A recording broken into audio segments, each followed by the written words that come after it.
God, I'm scared. Every time. I can never get it right. It all syncs up when I edit it, but I can never get, like, the record button, like, because it's like, you hit record on one, it's like, all right, you want to start recording now? I'm like, what? Yeah. No, I hit the button. The big button, the red button, I hit it. I know the problem. You didn't use the little take one thing. Yeah. Yeah. I thought I needed that, but I don't. Computers are so fucking smart. Oh, okay. I spent a lot of time trying to find the one I wanted. Yeah. I spent like probably $50 on that. Well, you should probably still use it then, right? There's no point. It's the thought that counts. I know. Yeah. Take 2. Take 2. This is cool. Part 2. Yeah. Those? Hello. This is sick. I'm back. I really enjoyed it last time. Yeah. Thank y'all for coming. Thank y'all for enjoying it enough to come back. Oh, yeah. Of course. And you guys might remember me from most podcasts. Yeah. There you go. Yeah, I took the mustache off. I'm going to keep everybody guessing, All right, so kind of stay in line with last time. You got me a gift last time. I got y'all a gift this time, so. Oh, nice. What is this? You know what's coming, but I don't think he's seen it. I'm scared. Oh, yes, I do know it's nice. Oh, all right. Well, thank you so Show and much. tell for the camera. No one knows what's going on. Nice. I'm happy with it. Dude, sick. Trying to come up with other ideas, and I keep sending them to all the corpsmen. They're like, dude, you need to chill out. You had one good one. Like, relax.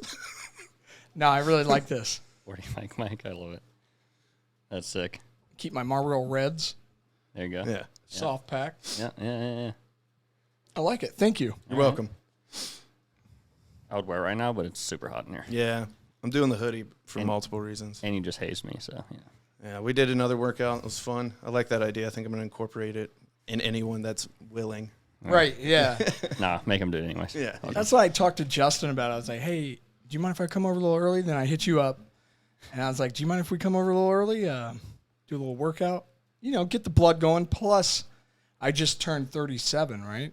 So, Jeez. and I still drink Coors Yellow Bellies, right? The Coors Heavy. So I got to keep the pounds off of me. So Yeah. you got to earn. My motto in life is lift heavy, drink heavy. So I get behind that. yeah. I like drinking. I don't have a problem with it. I do take sabbaticals, just, health reasons or like mental clarity. But Checks out.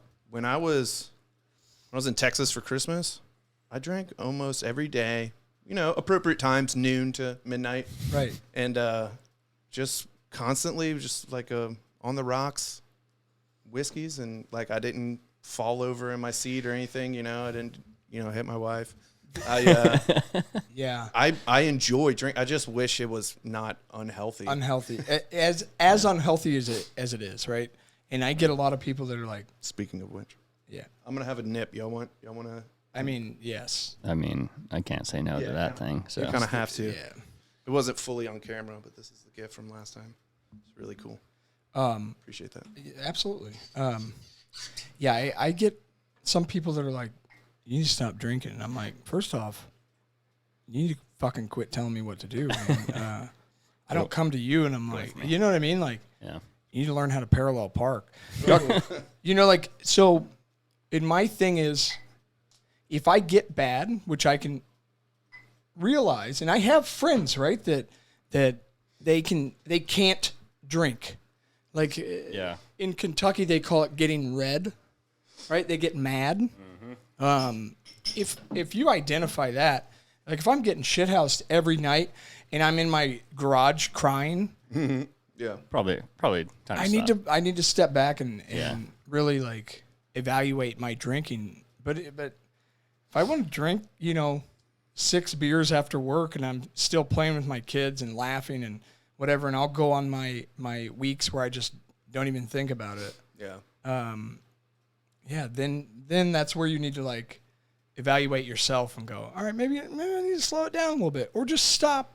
Unfortunately, we just can't do other things, right? And it's kind of like a mind-altering thing. Like, I wish I could experiment with marijuana again, but Not yet. Not yet. time. Gotta go to Canada.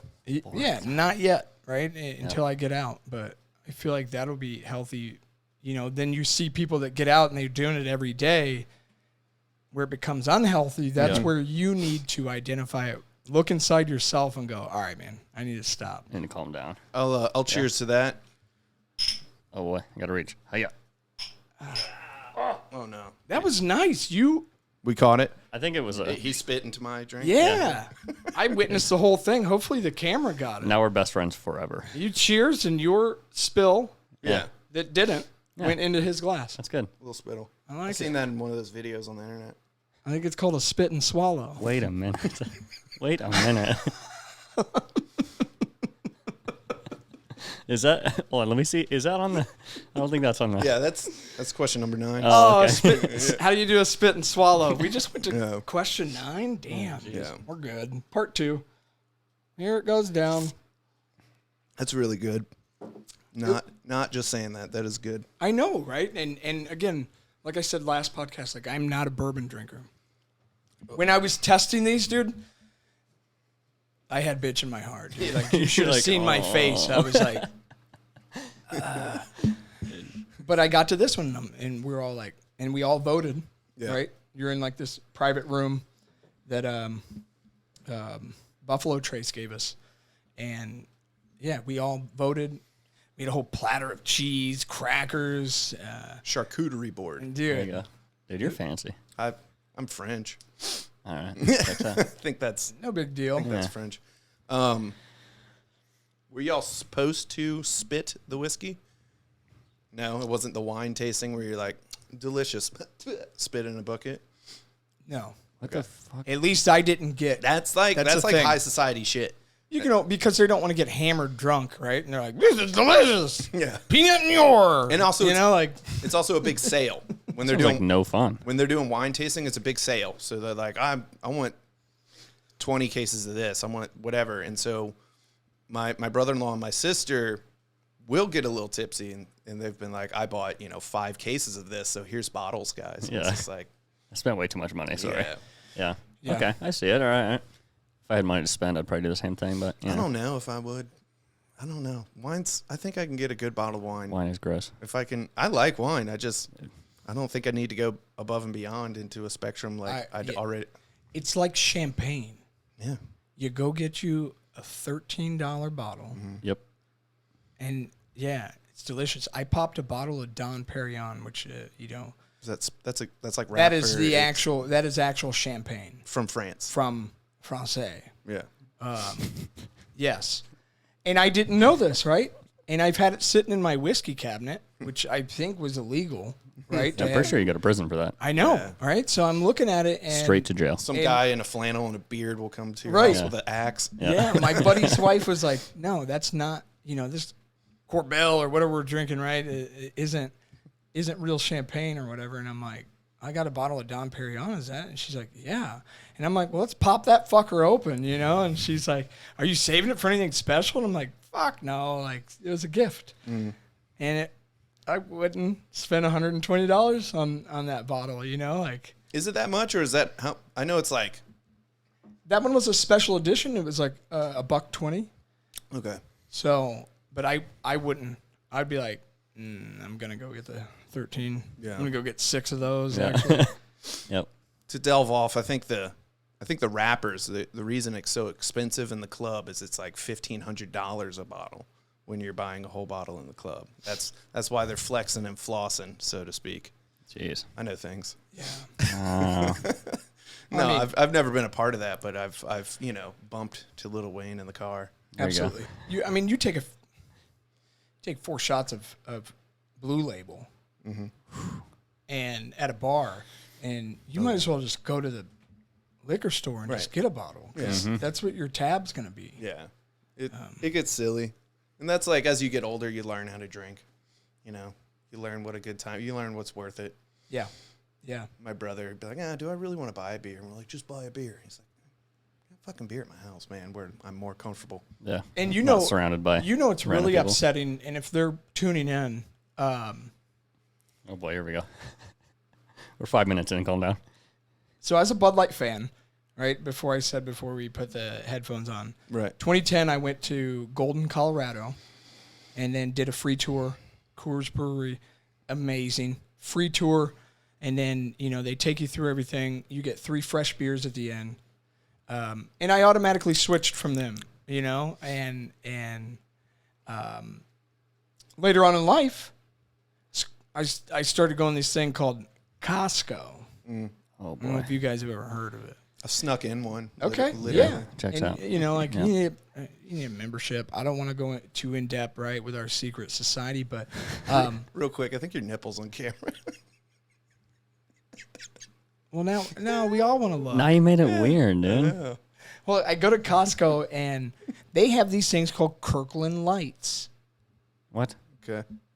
Okay, $48, or sorry, 48 beers for $24. Stop. And I don't know if you know, the Kirkland brand is like the best of the best. They just throw this shitty label on it. So Is it? You made me self-conscious about my nipples now. Good. Headphone check. We're good. check. But the Kirkland Light beers, you buy 2 of these boxes of beers, you know, for under $50, and you're good for the party, dude. Yeah. I got really heavy on those, and they were delicious. Yeah. Then they DQ'd them. Really? Yeah, so now I have to go back to Coors, you know. But Oh no. I wish you guys would have had them. Yeah. They were amazing But and cheap. Kirkland's like strong, alive, and well. Like, I I know. see it at Ralph's all the time. Yeah. I have Kirkland mustard in my. You know, I've never Googled why they quit making Kirkland beer. Probably Yeah. because I get, you know, a little depressed. Wait.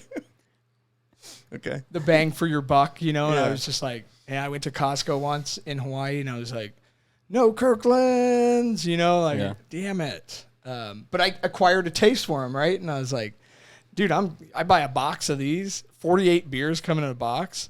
You're good for at least 2-3 days, Yeah. weeks. I mean, I'm yeah. just playing. Hey. Well, hey. I switched off Bud Light a long time ago. I mean, it was because they became un-American. Yeah. This isn't an American beer anymore. And then I like Coors. I don't know if it was like a marketing scheme, but the like vanilla can reminds me of like cream soda. And I don't know if that was a whole scheme like, for ooh. like to draw in the 60s and 70s Right. kids on like, I grew up on cream soda. Now I got a beer. The old yellow bellies. Yeah. And then I like Miller High Life, the little guys, because it's little, you have a couple little ponies, you're good to go. You know, Okay. that's where I'm at. You're a Miller fan. I drink honestly anything, but Miller's good. And this has no controversy over what Yeah, I was gonna. topics that are going Yeah. on in the world today. Nothing to do with that.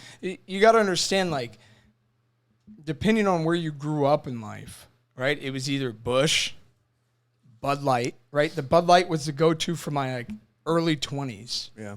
Because it was just cheap and it got you drunk, you know, like. We had this piss called Dixie beer in Louisiana. It is not good. It is not. It is not good, but it was cheap. It was We like, drank a lot. yeah, it's Yeah. 10 No, I didn't. That was like my grandpa's, but Oh, okay. all right. they tried to bring it back, and they're like, well, this is piss. This is And they're like, actually yeah, piss. but it's what your grandpa drank. You're like, I don't care. I don't. If you can drink Ram's piss, you can drink anything. Yeah, yeah. Gross. Well, all right. So last time we went through your upbringing, Yeah. your commands for the most part, your deployments for the most part. We got up to SP MAGTF. You showed up. You went over, giving the unit a perspective check, on training wise, it seemed like. That's what I got from it. And then y'all went to ITX, and you talked about how the news was broken to the men before FinX.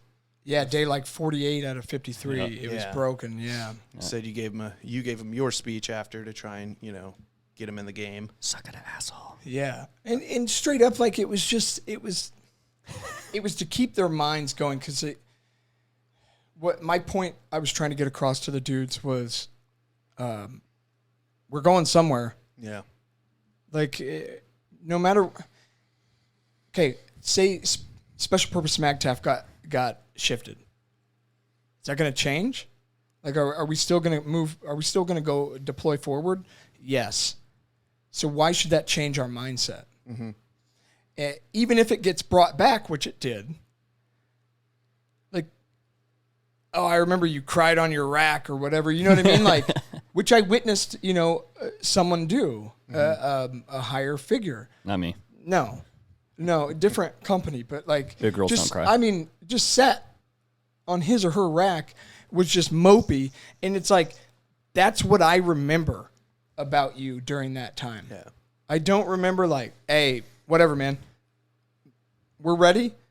We've got the latest and greatest training. We'll take any job. Mm-hmm. And that's the kind of behind the story is the point of the story is I was trying to tell the guys like, dude, don't act any different. Mm-hmm. Move forward. So I think I got my point across. Kind of. Some people understood my mind. I think I was only like 4 months into the company by then. So, which I got hooked up on these orders. I was in Hawaii. I was doing a pogue billet, which I needed a break. Mm-hmm. You do 36 months in Hawaii, and five and a half of those are actually on island. With 3rd Marines, I need a timeout. Yeah. So I called the monitor. He's out. I call my other buddy, and I'm like, I need to go to Special Purpose MAGTF. Not want, because I didn't want to go. I'd already done my time. Why do I need to go? Or why do I want to go? But I need to go because I just think, was I yelling? No, it's just loud through the headphones. Okay. It all comes out perfectly on the... Okay. Yeah. I need to go for the guys. Mm-hmm. So we were at the last ball, the Marine Corps birthday ball, and I love balls. Right? We're at the last Marine Corps birthday ball, and some lieutenant colonel asked me, like, hey, so Gunny, what's next for you? And I go, well, I'm actually going to 2-1. Because the monitor offered me 3-1, but they were leaving in October, and I said, man, I don't want to get my 3rd divorce. Because that's literally moving my family to a place they've never been, California, and going, bye. Later, figured out. Yep. The movers should be here, figured out. So I was like, all right, who's the next unit going? They're like 2-1. And I was like, okay, I'll go with them. So, fast forward, we're at the ball. Gunny, where are you going? I'm actually going to 2-1 here soon. And I look at my wife and I go, I've been meaning to talk to you about this. Yeah. And, she's, dude, like, you met Sierra, dude, like, she's game. She's a fucking gangster. She is. Yep. She's an OG, dude. She's probably more gangster than you. 100%. 100%. Yeah. Damn. Yeah. 10 years younger than me. Yep. You did good. But more gangster. Oh, yeah. And she's my ride or die, dude. Like, but she's like, all right, I knew it was coming. And I've never been that person that shy away from the fleet. Go do some deployments, dude. Didn't go take a break. And everybody's like, oh, the monitor fucked me. Mm-hmm. Probably because you've been hiding out. Like, I don't know. I don't know your situation, but maybe because you've been maybe. I don't know. Yeah. It's honestly kind of easy. Yeah, you do to dodge the fleet. It is. Like scary easy. Yeah. But again,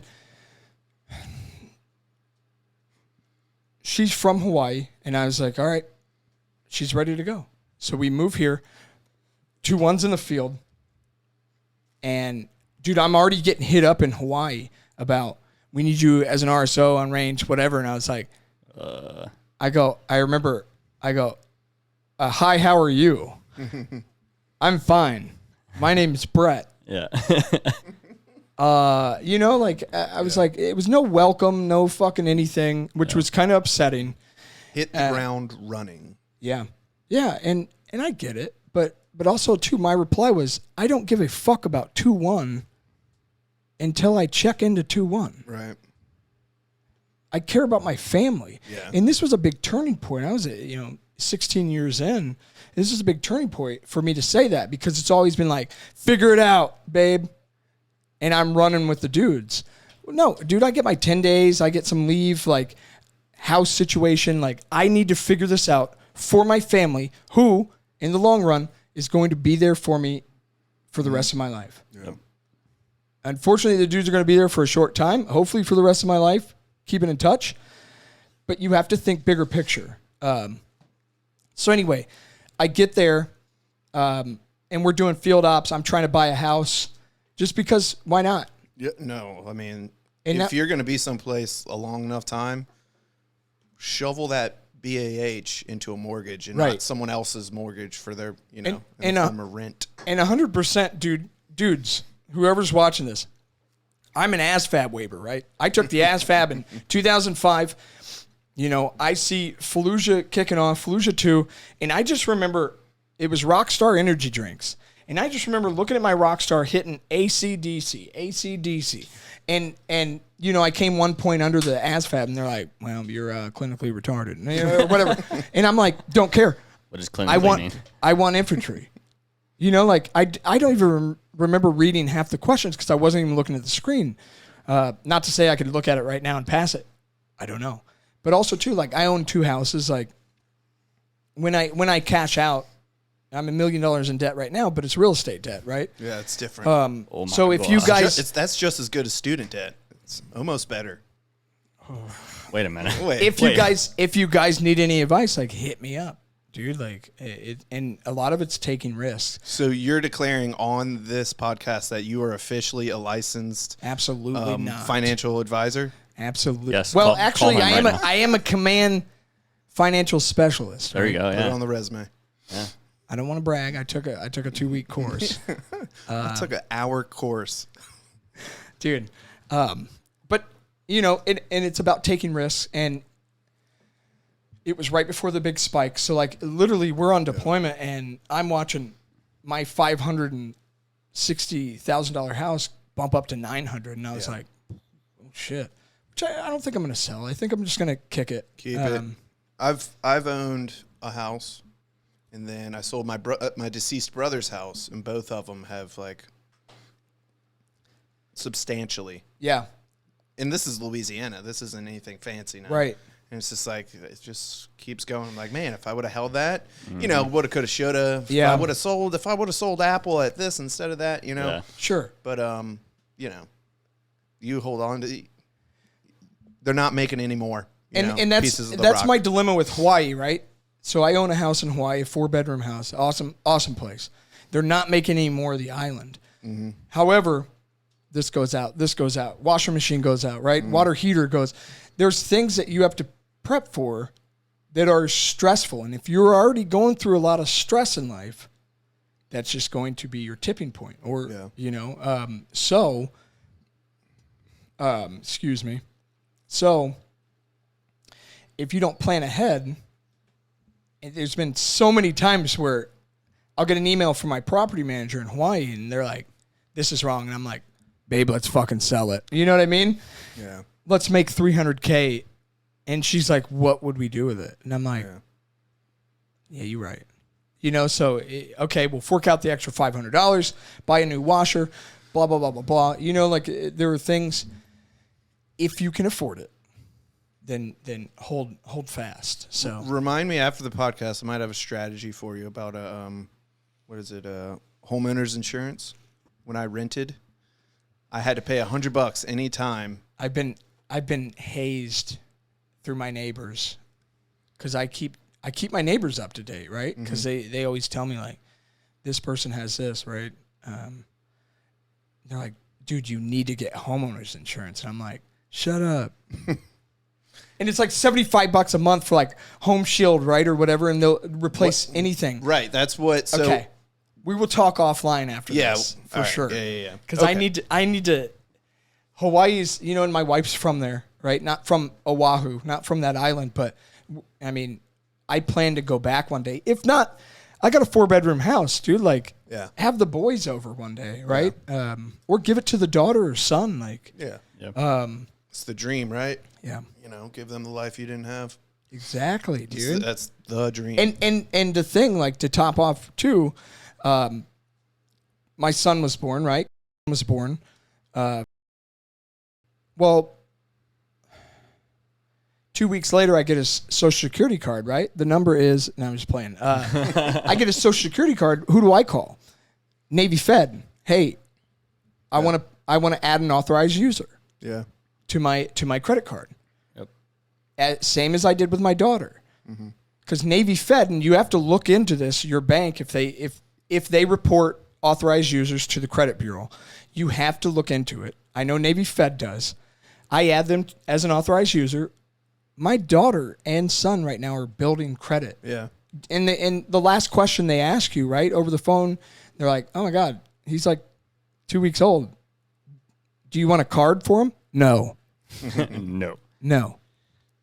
Yeah. But he's on there, so they are building credit. No. My parents did that, and they had a card every once in a while. They'd be like, hey, go fill up the lawnmower, go get gas for the lawnmower and stuff with a credit card. And I'm like, is this building me credit? They're like, no. And then I went to go apply for a loan. I had like an 800. Right. I'm like, You're like, huh? These are things I didn't learn until later on in life. Must be nice. So, and I'll get off you topic. can do the opposite. You can have a bad parent, and they're just That's true. they That's the run dangerous shit part. to the ground. Yeah. Oh, you had a parent. Aw. No. Jeez. So, as much as I dislike the staff academies that we go to, right? Sergeant's course, staff NCO course, gunny camp, whatever. So 2017, I was sitting in staff academy, and I'm sitting there, and I'm just like, and all those courses are networking, right? That's all you do is just network. Well, I give thanks to that course because somebody came out, one of the speakers, and they go, all right, there's 100 of us in this class. And I'm like nodding off, going like, God, just be over today. And they were like, all right, hands up if you own a house. And I see all these hands go up, and they're like, all right, keep them up if you own 2. And like a significant amount dropped, but still there was a lot, like 10 or so and I was like, What the fuck? I own nothing. And it was a big reality check, dude. And and I owe that to that course, dude, like to give me that reality check, and I was like, shit, I live out of sea bags. I pay someone else's mortgage. Mm-hmm. When I make BAH, right, like in Hawaii, which is ridiculous, and COLA and all that other stuff. So as soon as I got back from that course, I was like, boop, bye. Yeah. And I did, and that led me on buying my second house, which I couldn't use the VA for. Mm-hmm. For this house, I couldn't use the VA loan, so that was $41,000 cash to close, which again, it's rough, but also too, like my realtor and stuff helped me out on it. And then now I'm paying PMI. There's other ways around it. Mm-hmm. Doing a conventional loan, you just can't give up. Yeah. No. So anyway, ran into that. So you decided it's been decided you're going to 2-1, and you get 2-1 calling you, and you're like, hey, I got shit I'm working on. When I get there, I'll help you guys out. Which is kind of a big woe, I think, in the military, is how much time they consume when you're in your house and with your family. My opinion is I wouldn't say military. No, you think that's infantry. Infantry in some jobs. Well, infantry as in a some other corpsman, jobs. I get that shit too. Yeah. Working with the infantry, right, as well. It's just it's just an issue for me. I get paid. I'm a little E4. I'm getting paid pennies, and then if you calculate that, technically I'm on the clock. It's a lot. And then my wife's staring a hole into my head because I have to answer first sergeant's phone call. Well, dude, dude. The thing we suck about in the infantry, and there's multiple things, right? You'll never be perfect, dude. Is, oh yeah, what's up, Justin? Oh, what's your wife's name? I already forgot. Kids? You got kids? Okay. Hey, we care about your family. Fuck your family. You know what I mean? Like you have duty. And that was the same with my second ex-wife. We got to Hawaii, and it was like go. I was never at home. So yeah, we're horrible at it in the infantry. Leaders will say, we care about you and your family. Mm-hmm. They don't give a fuck. Doesn't mean anything. Honestly, you can say whatever you want. I'm not saying they don't care, but the mission comes first. Yes. And your family needs to understand that, I guess. It's an interesting line because I don't know how you solve that, because when you have bad dudes knocking at the door. You need I to. think the mission comes first, yes. But I think people misinterpret what the actual mission is. And here's a big thing. You need to know when to go home. Yep. And Just that's speak a up big and thing. Say some shit. That's a big thing that working for fit reps, working for anything, working for, right? Like, you don't want to say, nope. Because of the animosity and stuff that brings between leaders and alpha males, you just say, what? I'm a higher rank than you. Fuck you, do it. And I just think it's just bad, Yeah. The toxic leadership. I think it's a Which problem. is also good, right? Toxic leadership is good. Is it? Explain. Okay. I'm talking out of my ass. I don't really know. You have two types of leadership in the Marine Corps. Good leadership, bad leadership. Okay. All these other things, toxic, fucking great leadership, all those fall under, those are subcategories. Good and bad. Yeah. Most times in an infantry unit, I've realized, and I've done a few times as an Twice, yeah. as an infantryman. Experimented a couple times. I've only been in a line company my whole time. I've never been in a weapons. My feet hurt. It's good that you have good and bad leadership, because as a adult, right, or as a dude with a good head, a clear head, can identify that, and they can go, all right, Justin's a good leader. I want this and this and this, and I'm going to incorporate them into my leadership skills. Well, X, Y, and Z is a toxic, horrible, bad leader. Yeah. I'm never going to do that, and that. Mm-hmm. And then you just build your own. Yep. Can't stop time. Next deployment rolls around. It's either good leadership or bad leadership. You know what I mean? Like, if there's one person, they usually make that whole thing toxic. Yeah. And I was just at work yesterday, and one of the staff sergeants was like, "You're always happy, Gunny." And I was like, "Dog, this is my twilight tour. Who knows? Maybe I'll stick around. I don't think so, but this is my twilight tour." I go, "Dude, honestly," and I sat there and I said, "You can go into any situation, and it's all about the attitude that you bring." Yep. Like, you could come, I said, I could come into work and be like, "Fuck this. Yeah. This shit sucks." What does that do? That spreads like cancer through the other guys. And my huge analogy is channel the inner Steve Irwin. Yeah, dude, straight up. That guy was stoked. Oh my God. Hey, let's run 2 miles today. Nah, mate, let's run 7. Yeah. And you're like, oh my God. Like, calm down. Sure. Like, if we came into like that with that attitude, oh my God, we'd be, but unfortunately we don't. So you as a leader, right, or as a PFC or whatever, you just have to sit back and identify good and bad leadership.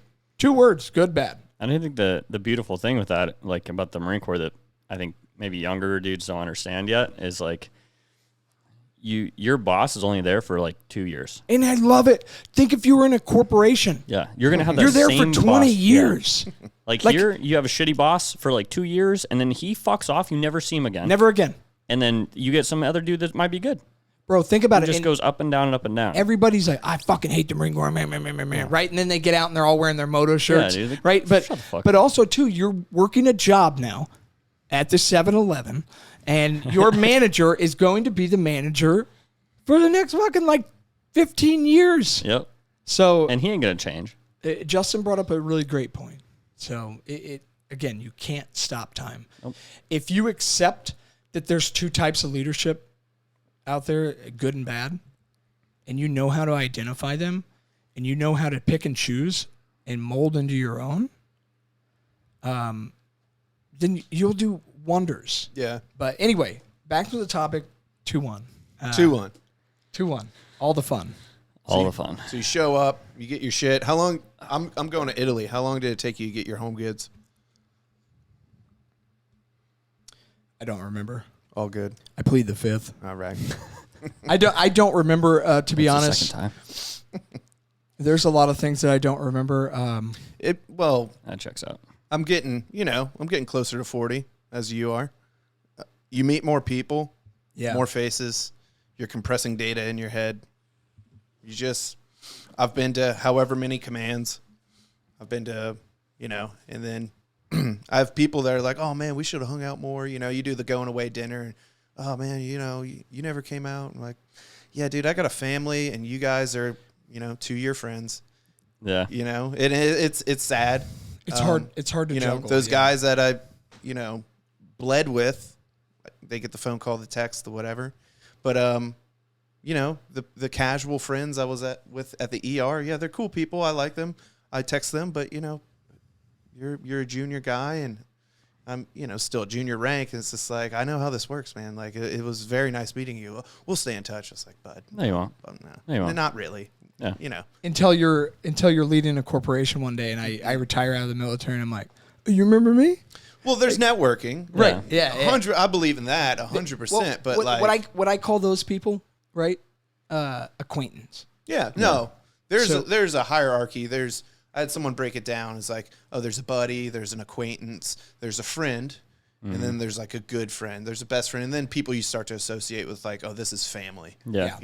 And I think a big one with that is, who are you going to call and who's going to say yes to help you move furniture? Yep. Because I've told people, I'm like, dude, I don't think we're that good of friends. They're like, what do you mean? I was like, dude, you want me to help you move your house? That's on a Saturday? That's a lot of shit, yeah. Yeah. That's a commitment. It's weird talking about that right there, right? Like I just came over to SOI, right? And I like put out in our little group chat with everyone I work with, and we spend like fucking way too much time together. You know what I mean? Just always at work, whatever, and like you're friends or whatever, And then I like put out a chat or whatever. I'm like, hey, I'm moving. Like, if you guys have a truck, like, it'd be awesome if you came and helped out. Like, you don't have to. I wasn't in that text, right? No, I don't think I got that. No. Did you get anything? You were doing baby things. So, but anyways, you put out the text, and like all these people are like, oh yeah, I got you, and then no one shows up, and you're like, yeah, check, thanks, dude. It's a you know what I mean, like thing. Or you have like one dude show up, and you're like, okay, now I know who's like down to clown, Also, I'm gonna throw sand in the back of your truck and screw up your bed liner. So yeah, fuck you. Right. Yeah. It's a truck, dude. It's not my shit. Yeah. That mirror was already broken. Yeah, it's all right. Oh, there's a story about that. I had a 26-foot U-Haul, all right? Well, dude, and here's the thing I always do is, dude, hit me up anytime. I'll come help you move. Provide some beer. Yeah, beer and pizza should be. That's literally what I did. It should be. But I'm not going to be the dude that tells you I'll be there, then doesn't show up. Yeah, it's fucked up. Because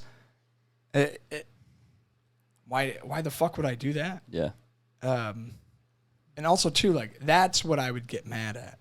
I wouldn't get mad at people that's not showing up. No, but if I'm not you mad. told It's me just- you were going to show up, And you don't show up, you're like, go you fuck fucking yourself. bitch. Yeah. I've dealt with it on the podcast. Say it ain't so. It's all right. Wow. Here we are for part 2. Wounds heal. The quickest part 2. So, yeah, I got to 2-1. Dude, I was living in base housing. Gross. I like it. With a like couple. it too. With a couple. Oh. Okay, gross. Yeah. While we tried to buy this house, utilizing a conventional loan. So a lot of stressful shit. I never got my 10 days of house hunting leave, by the way. Sucks. Anyway. It's made up. So, which is partly my fault too, right? Because you got to just sit there and harp and harp and harp.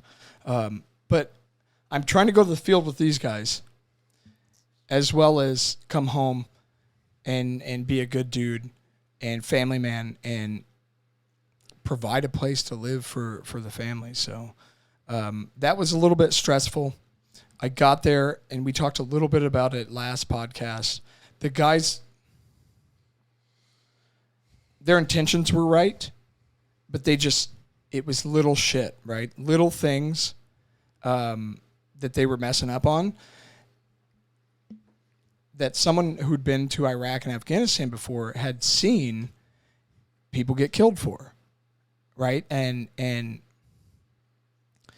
you try not to take that to heart, but some of it goes to heart. And you have 47 people coming up to you, Gunny, I can't wait till I go to combat. Dude. And you're like, so, and this is what I struggled with too, is like, finally, fuck, I wish you don't. Because I know the combat's good for like the 3-second firefight, right? And then all of a sudden, or the 6-hour firefight. But then what about all the dudes that you lost? Yep. And you come home and they're playing the bagpipes and you have to march and you're marching and you're trying to be tough and tears are coming down your eyes and you're like, oh, fucking, I'm going to go drink my feelings away. Yep. But also too, like, you as a leader need to realize, why the fuck did you join the Marine Corps? I joined because of, Fallujah 1, right? And I joined to go to war. Once I got a taste of war, I was into keeping the peace, right? I'll go. Don't get me wrong. Like, again, I needed to be there for the guys. That's how I felt. I didn't want to go. And I knew the caliber of person I was, and to be like confident, right? Or whatever, or not sound big-headed, but also to sound big-headed. I knew that I was going to show up and we were going to get the tougher mission. Just because, who's the boss? Who's he paired with? All right, these dudes have knowledge and experience. Send them into Iraq, and that's where we ended up going. So we get to Iraq. I bring some of the squad leaders and I think my XO. Still mad you didn't bring me, asshole. Sorry. It's yeah. fine. Anyway, we're at the Baghdad. Asshole. We're at the Baghdad embassy. We're doing operations. We're having fun. And when things went south at the Baghdad embassy, who was there for you guys?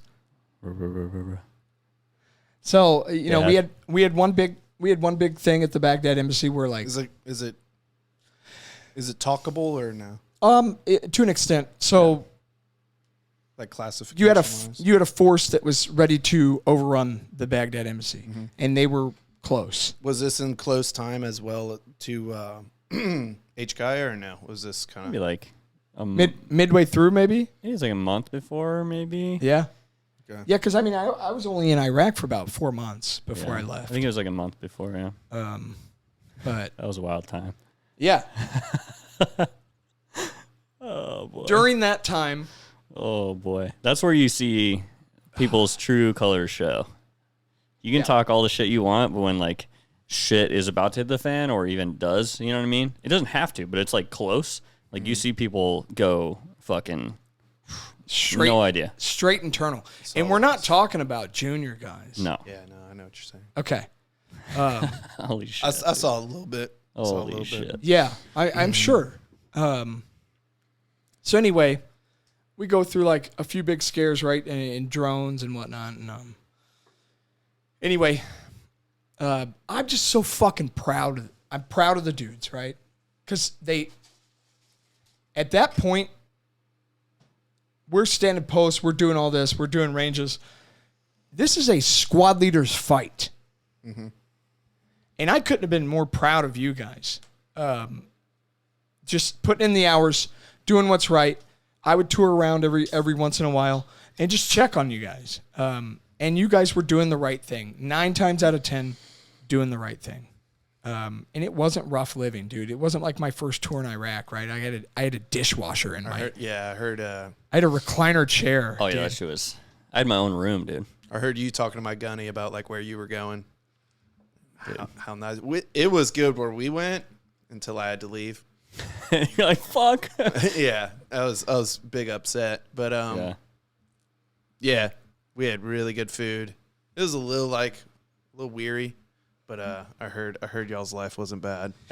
And to touch on what you're saying about like people, wanting to do the thing, like wanting to go, and like my guys kept like complaining, they're like, dude, this is fucking bullshit, bro. Like, and it was a lot of my guys that were like this is our last deployment because they're all getting out, which most of them did, but like they're just like, fuck, dude, I wanted to do the thing. And I'm like, dude, I'm having a fucking ball. Like, yes, I want to go do the thing too, but like this is sick. But also too, like in I feel like Fox got the better mission. Yeah. Minus the... There was a lot going on I didn't know about. Right. Minus the little portion that went over to a different country. Yeah. That was a small group. Yeah. I think company-wise, we got the better mission. I mean, like, we're sitting there in combat. And it always is with the SP MAGTF. There's always like some weird little group that goes off. And then like the dudes aren't happy, and you're going, dude, what the fuck else do you want me to do, guys? You want me to go on the other side of the wall and just fucking get an AK and just start shooting at you like, yes, Gunny. No, I can't do that. But like, you get the better mission, and what I'm trying to go off of what Justin was saying is, you guys will never be happy. Yeah. Just be happy Yep. with the mission you have, whether it's a UDP, MEU. Live in the moment, baby. Channel your inner Steve Irwin. Steve Irwin was a guy, YouTube him. Yeah. That's all I have to say. It's cool, dude. He's got a son. Yeah. He's doing the thing. Just like him and his daughter. Yeah. Amazing people. Yep. I envy, besides their politics, I envy Australians. We have an Australian friend. I'm just like, dude, you're a cool guy. You guys are cool. Man. Dude, the way you talk, man. Yeah. You have a throat tattoo. You're cool. You're cool. You're cool, or you're gonna kill me. One of the two. Right. Yeah, we do that, and then we already have a plan because Afghan was being talked about. Yeah.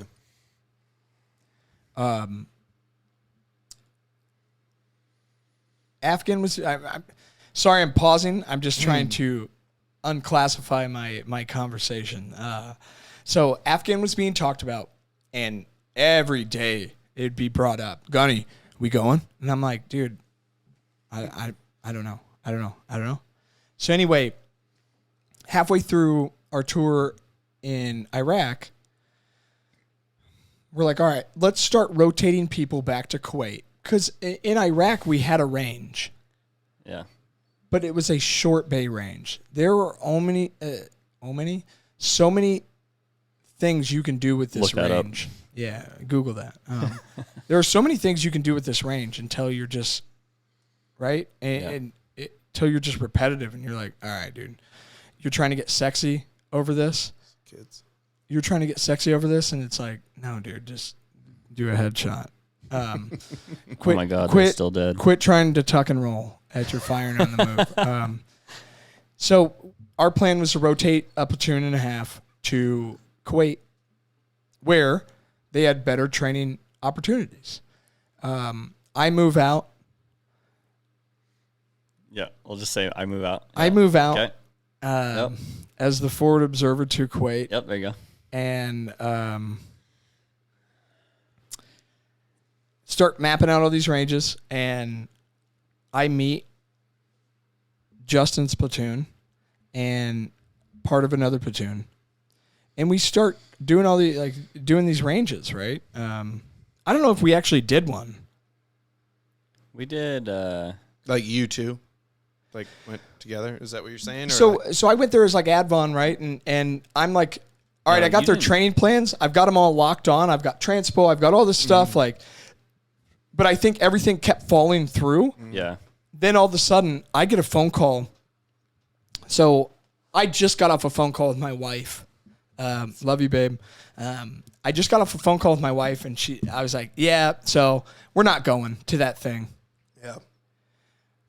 And hang up the phone. An hour later, I get a phone, and she's like, all right, I'm going to bed. Get off the phone. Hour later, I get a phone call. Are your guys ready? And I go, they're always ready. Oh. What do you want? It's a very Navy thing to say. Yeah. What do you want me to do? All right, we need your guys here. So I put the message out. Everybody's where they need to be. I call my wife, and I'm like, voicemail. And I'm like, hey, babe. So I won't. So I go. So I won't be able to talk to you for a few weeks. I love you very much. Yep. I lied, I guess, and I didn't tell her like where I was going, right? OPSEC and all this, but I phrased Let me come back to that one. I phrase it as, hey, if there's going to be something on the news, Yep. and you see a lot of like different military there, so again, you won't be able to don't count on getting in touch with me. I don't know what things are going to be like. Yeah. I think to put that in perspective, and I talked to my guys about it, because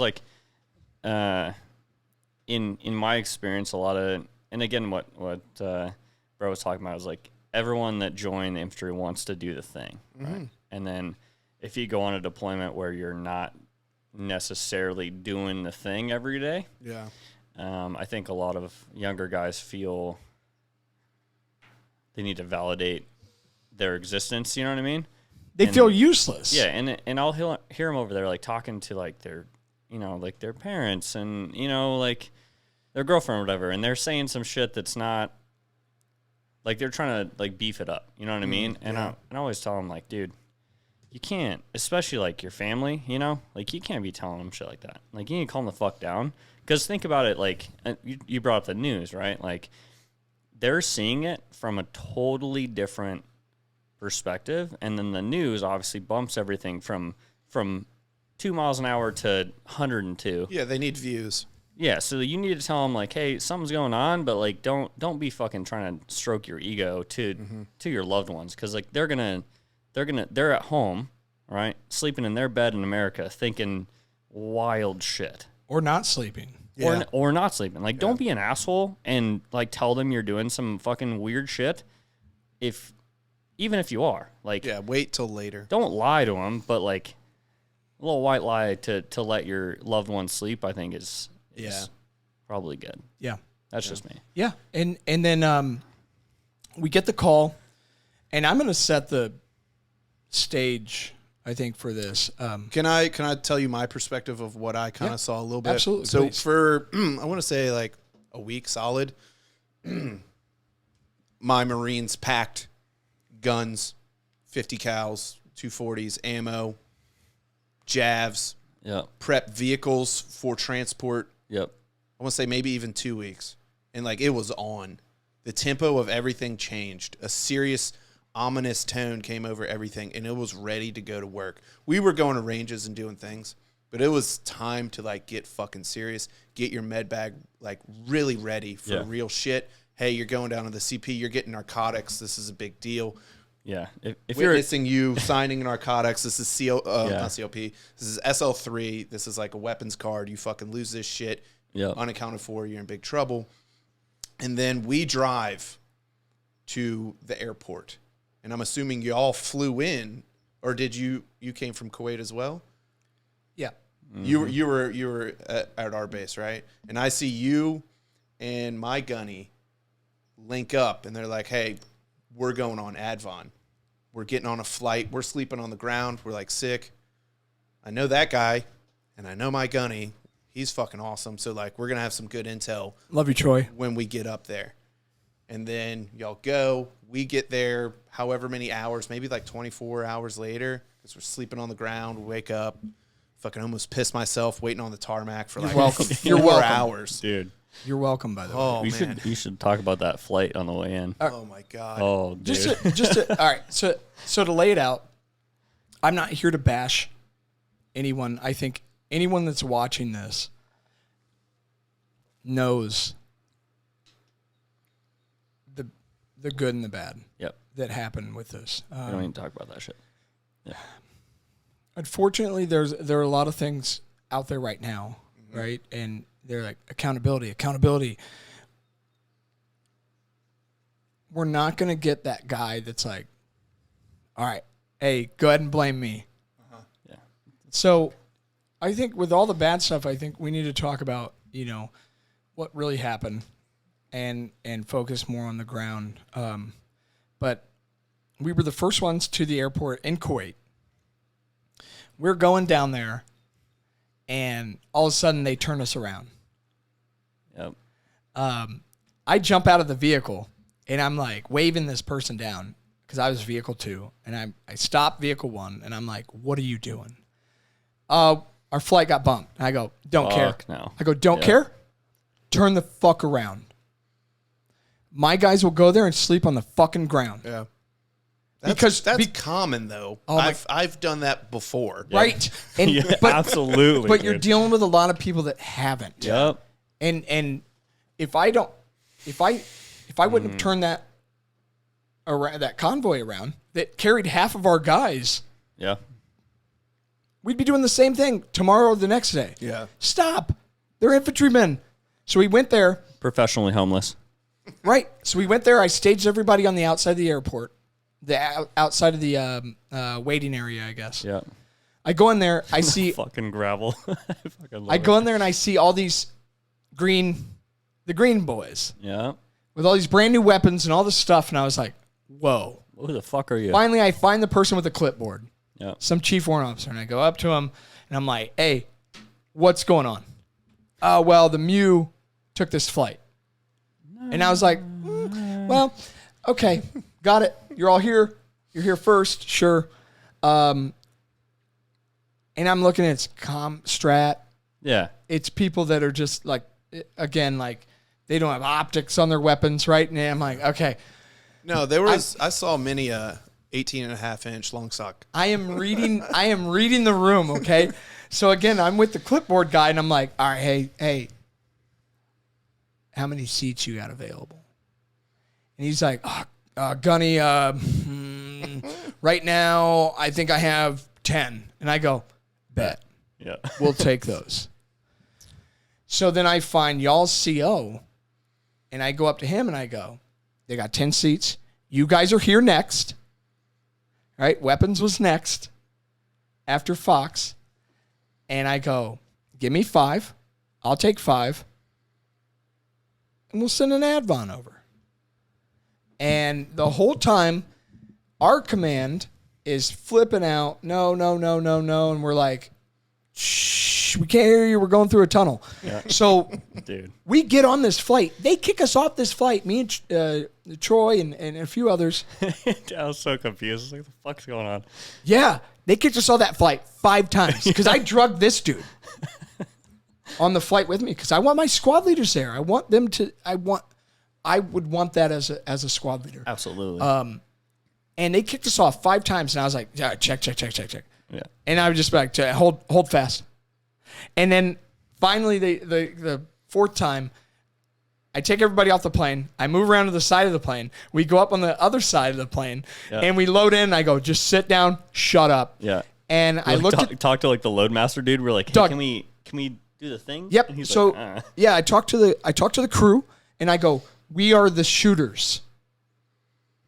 Our weapons are painted. Our this and that. We're the frontline dudes. Look at these guys. They're not. And I go, we're staying here. Yeah. And he goes, I got you.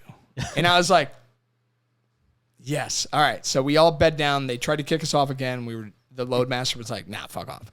We got these guys. So we're at the very front of the craft. And we were I'm like, oh God. It was a very horrible flight. And, oh my God, dude. You know, I told the company before I left, I said, company minus, I said, sit down, shut up. You'll get there. I'll see you there, guys. Give them hell.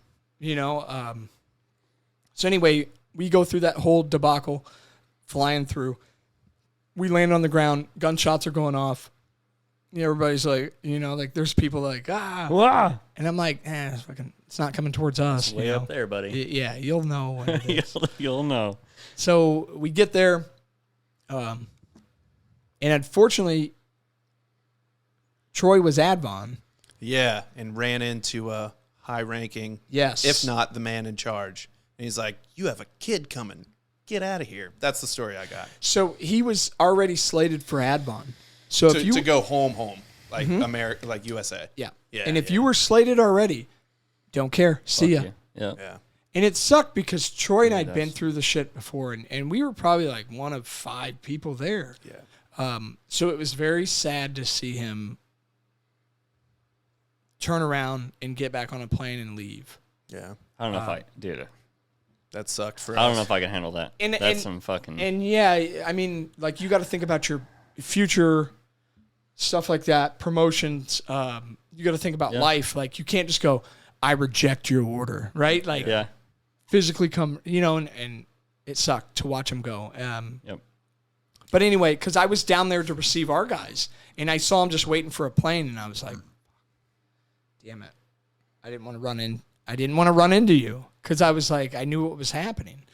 But we got there. We got a weird brief of, hey, this is what's going on. Nobody knows. Literally, no one knows what's going on. Echo, was the Brave. Echo Company was there already, and they dealt with the people overrunning the airport. Yeah. Jesus, dude. And I went over there, ripped some darts with their gunny and their Marines, and like just the look of how they were and what they've been through. They were done already.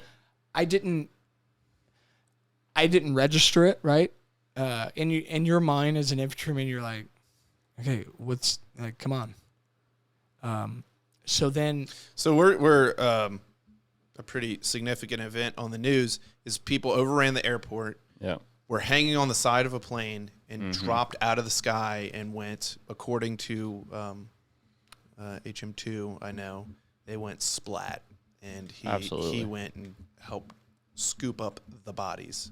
Yeah. So that's a big event amongst other things I'm sure that are happening simultaneously. That was on the news. That's an insane thing to throw an infantryman into.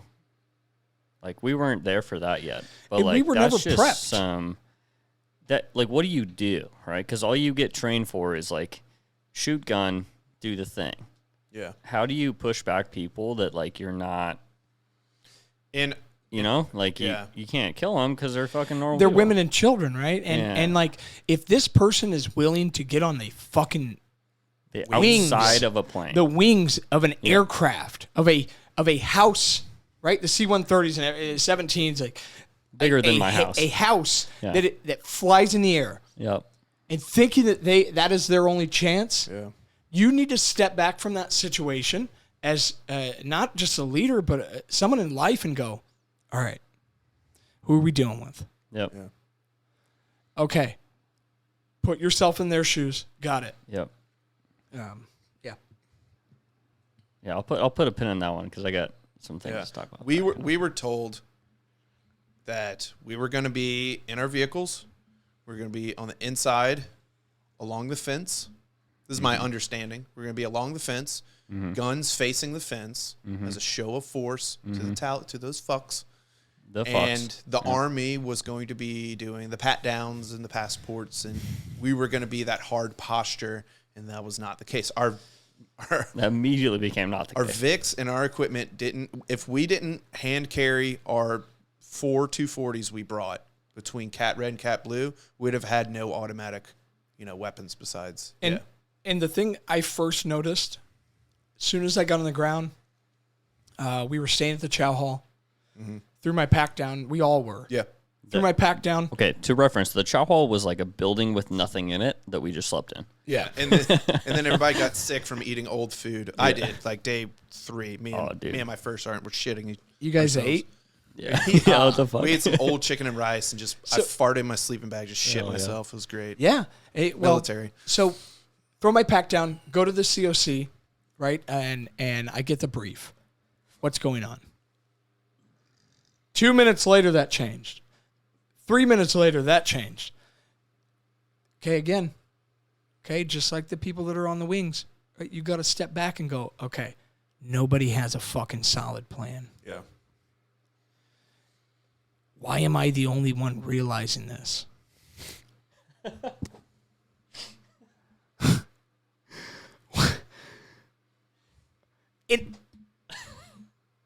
Am I right? You're 100%. I remember. You're like, okay, all right. Let's wing it. Now I go down to a different infantry unit battalion that was there. The guys in greens? The green boys, the green guys.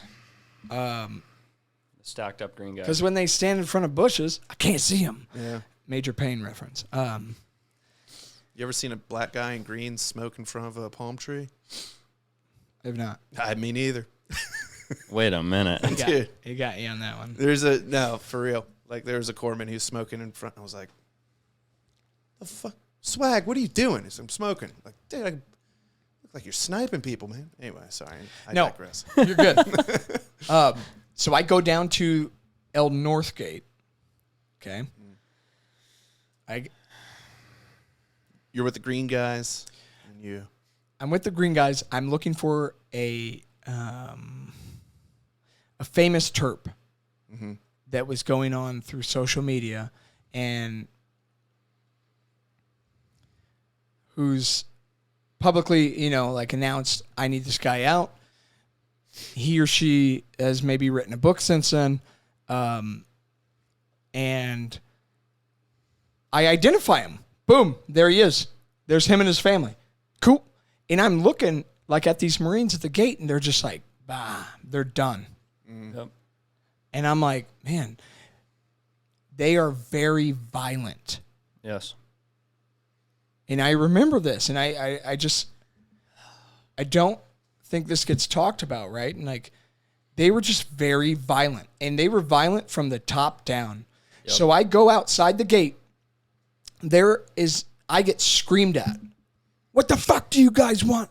As this dude has his rifle pushing civilians, women and children back. And I was like, hey, I just need to grab a terp. And it was their battalion XO. Jesus fucking. And I'm in my head movie, I'm going, what the fuck is your battalion XO doing on the front lines? Get the fuck out of here, dude. Oh my God. And he's screaming at us. I don't have fucking time for this. And I go, got it. I just need to get this guy. He's waving a red scarf, and one of these other dudes that I'd served with was like, can you get this terp out? Absolutely. This dude squashed it.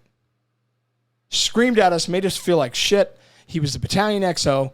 I don't know if I can get that point across anymore. Battalion, not company. Nope. The whole 1,600 dudes, right, or more. He is second in charge. Yep. And, Apparently, in charge. And his name, even. Yeah. It's like the opposite of, and you're like, what? Oh. I don't know what it was. I don't remember it fully. But. You see, pineapple. Sorry. We got it. I got you. So he stopped me from getting this dude's terp. Well, the guy that writes the book and all this stuff, like fast forward, he's sending all this shit to these guys, care package, dip, cigarettes, all this stuff to these guys on the ground. And I wanted to reach out to the dude and be like, those dudes stopped me from getting your fucking terp. But anyway, I digress. I read the situation and I automatically, good and bad leadership, right? I automatically made a decision. If my dudes act like this, yep, it's going to be chaotic. Absolutely. And again, like the last time I was in Afghanistan, I was killing people. I have an opportunity to help people, which I think our mission... Write that down. Our broader mission was. Sure, there were these things that changed every fucking 5 minutes, but you have the opportunity to help people. Yeah. And not just help people that you don't know, help people that were in gunfights with you during these rough times in the previous years of the war. So I leave that gate and I'm like, oh, Jesus, man, like, all right, got it. I think. And the dude ended up getting out. Yeah. And kind of sucks because like I got no, hey, thanks for even looking for him. Thanks for this. Thanks for even like trying. The dude doesn't even know like the dude that he was sending stuff to was the reason why I didn't get his terp out. Yep. Maybe you watch this. Maybe you won't. But you know who you are. And you've made a lot of money. Good. Off of the withdrawal. And are we talking about the terp or the other? The other guy. Yes. Yeah. So hopefully that money's going towards good things. But I think I'll maybe like frame maybe for people that aren't in our shoes that understand that we're there, like the amount of, and back to the news thing, right? Talking about like don't be like psyching your family out, you know, because they're watching the news, but like everyone that was there at some point, you know, that there's done some stuff there, right? They have people that they're very tied to that are hitting them up, and then they are obviously back here watching the news with no power whatsoever really to like help them, right? So they're panicking really, and they're texting people that they have never met, right? Like I'm getting texts from people that I don't even fucking know. Yeah. You know what I mean? And somehow they found me and knew that I was there because of, you know, my past experience in that area and stuff like that. And like people that I don't know the fuck who you are, but they're texting me and they're begging me to get these people out.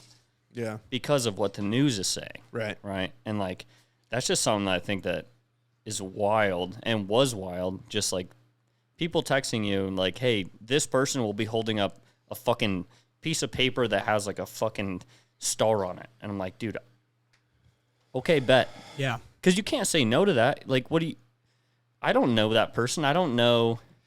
And then you end up pulling them out and, you know, their trail of kids and... Yeah. Their cousins or... Yeah. Because it would start getting messy. Yeah. Starts getting messy. Yeah. And like, I don't know. I don't envy their job. I wasn't super happy with the State Department. I don't even know what they do. But they were the deciding factor. Yeah, they can suck my dick. And they would just, nope.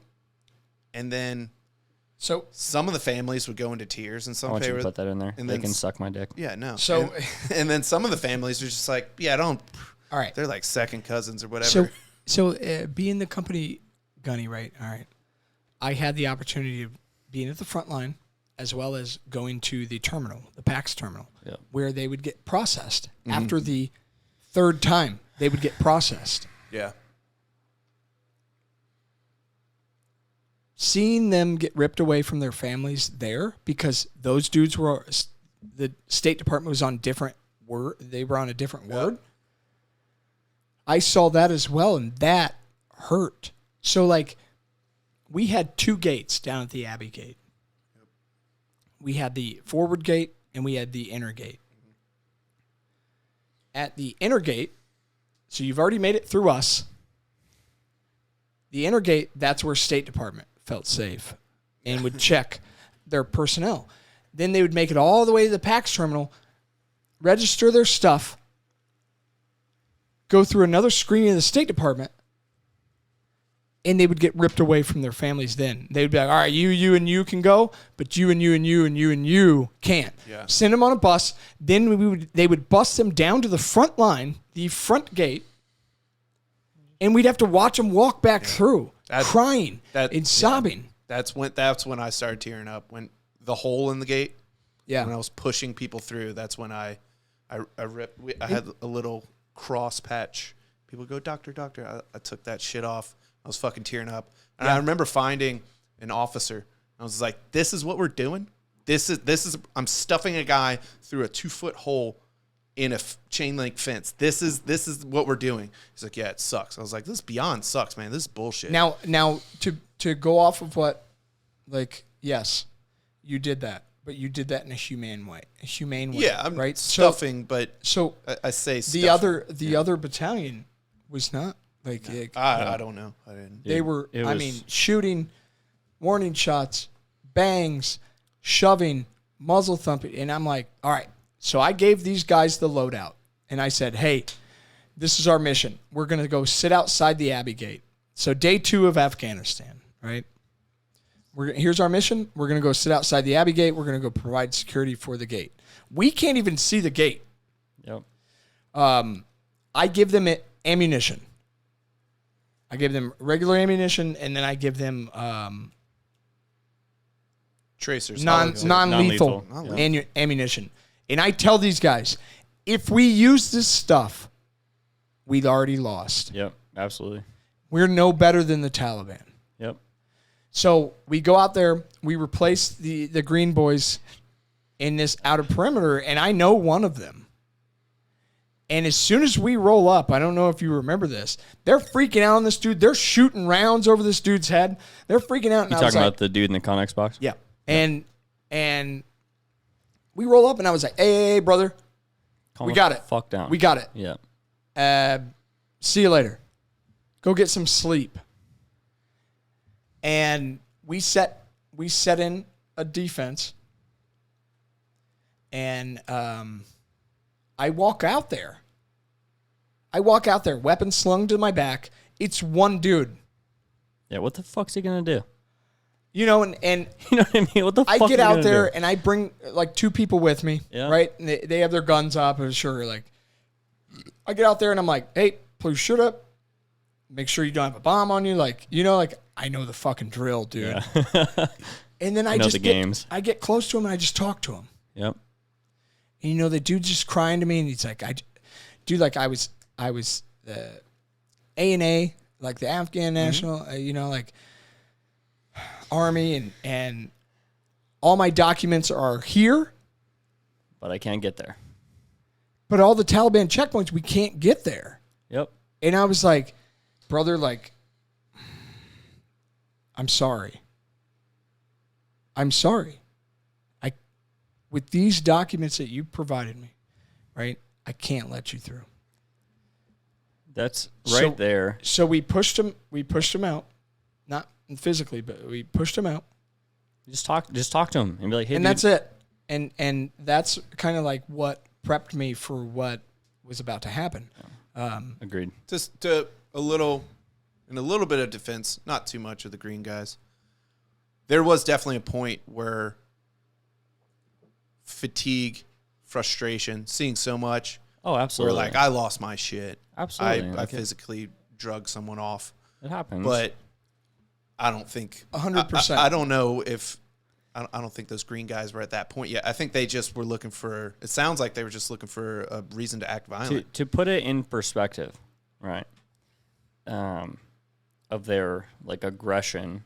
I mean, Marines are trained to be aggressive, but like, let's calm the fuck down, right? Yeah. I was walking outside of where the State Department fully processes people, whatever they called that, the little terminal, right? Mm-hmm.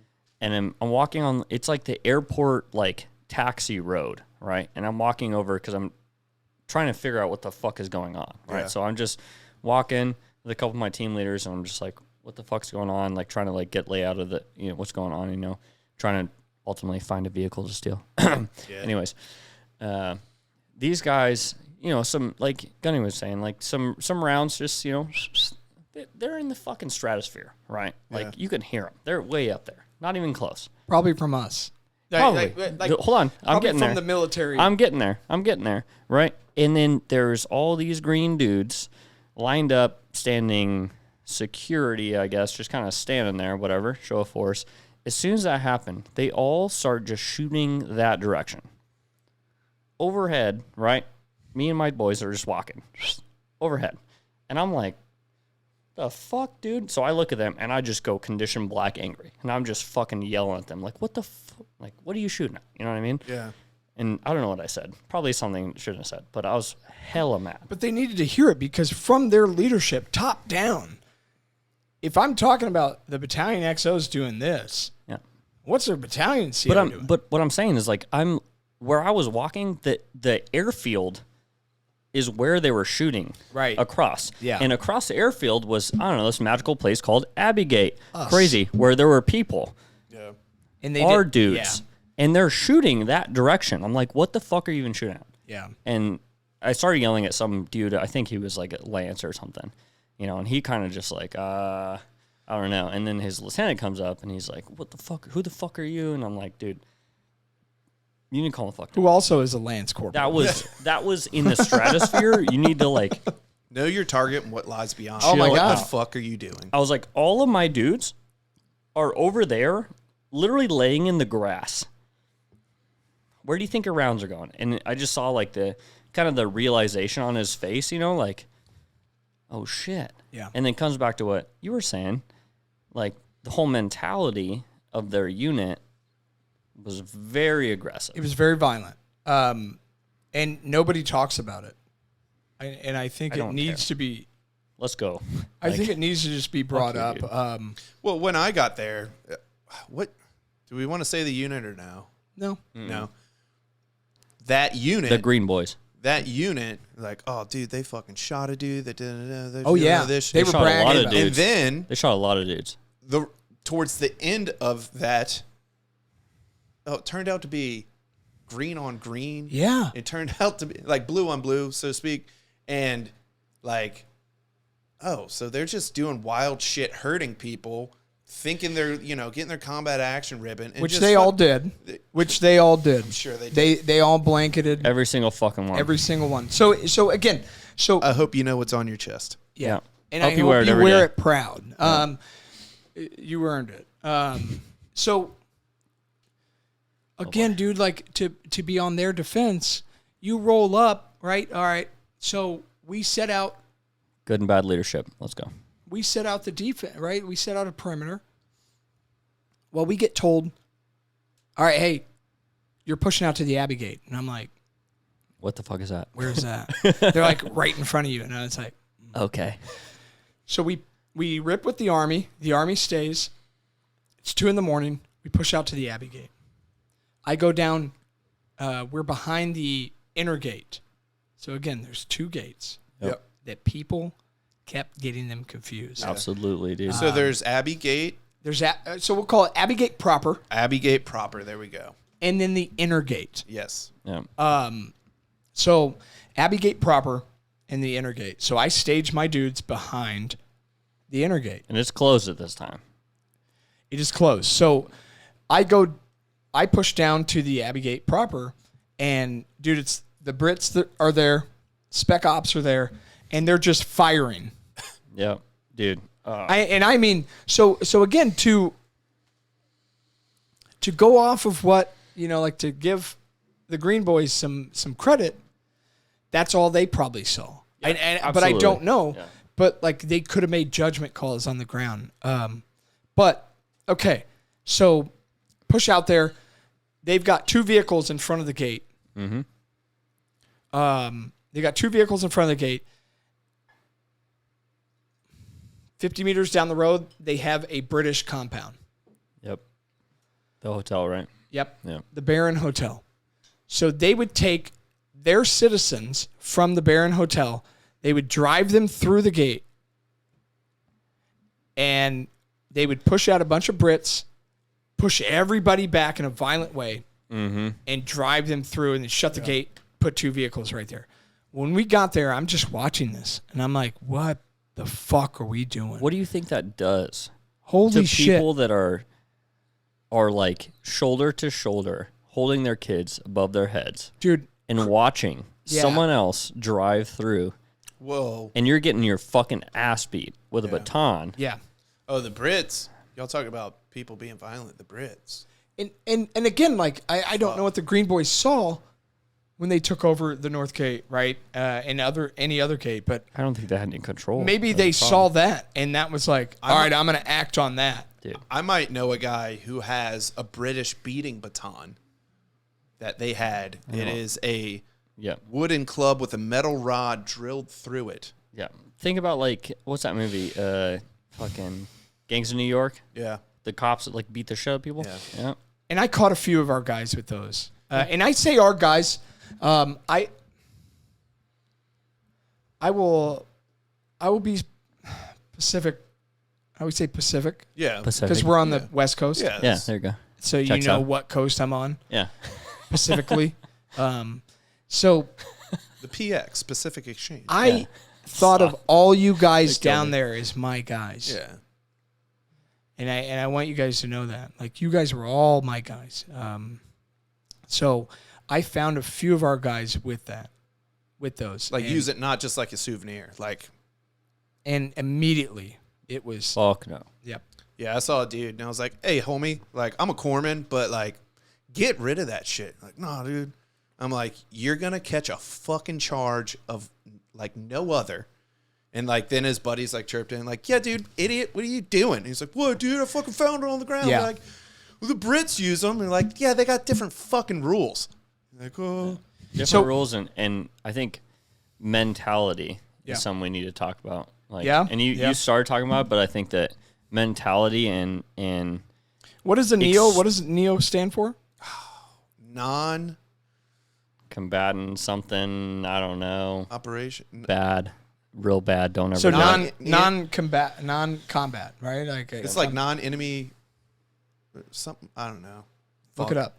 Let's look it up. All right, it's gonna be off camera, but y'all go ahead. Jamie, look it up. Yeah, I will. He's Jamie now.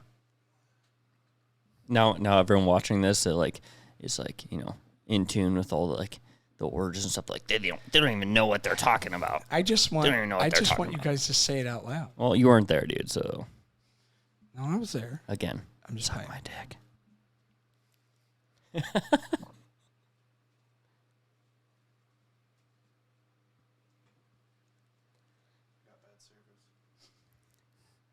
He has bad service. So the first word's a compound word. It is non-combat, compound word. Evacuation. That's not a real word, but operations. Okay. So again, the first one, and this is what I bring up. The first letter of the acronym, like we need to look at that. And I know this from, like, I understand what it means. Yeah. But to go into it where it's like, you're a leader, right? And you're like, we're going into Afghanistan. No. All they fucking heard. Got it. Yo, what does the N stand for? And I understood that. But how do I relate that? How do I portray that to the guys, right? So we get a mission. It's us. I think Cat Red was first for like 72 hours. Cat Red was on the inner gate. Yep. We went down to Abbey Gate proper. We got a mission. We're taking it over from the Brits. Before that, we're going to push down to the Baron Hotel. No. Oh, the shit house?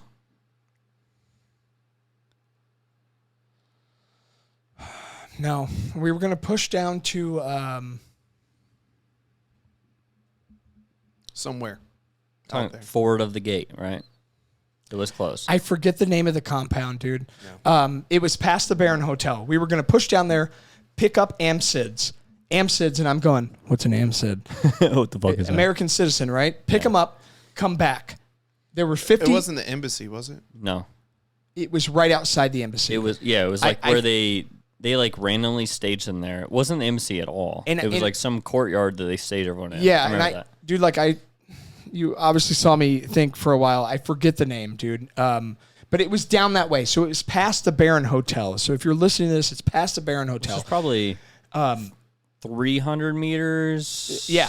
I want to say that was like roughly the amount of we're going down and like going out there and winging it.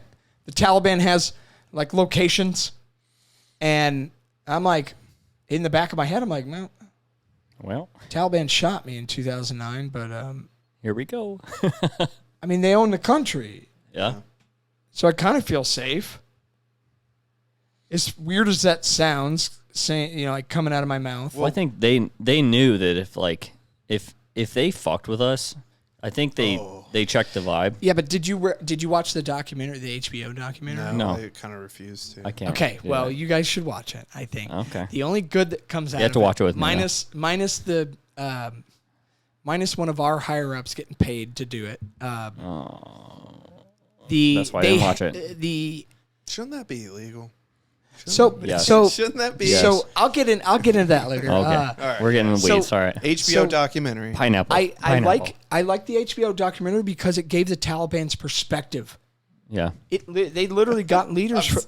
I'm sorry, that is funny though, right? It is. That's him saying that shit. Dog, yeah. So again, HBO went out and got. Yes.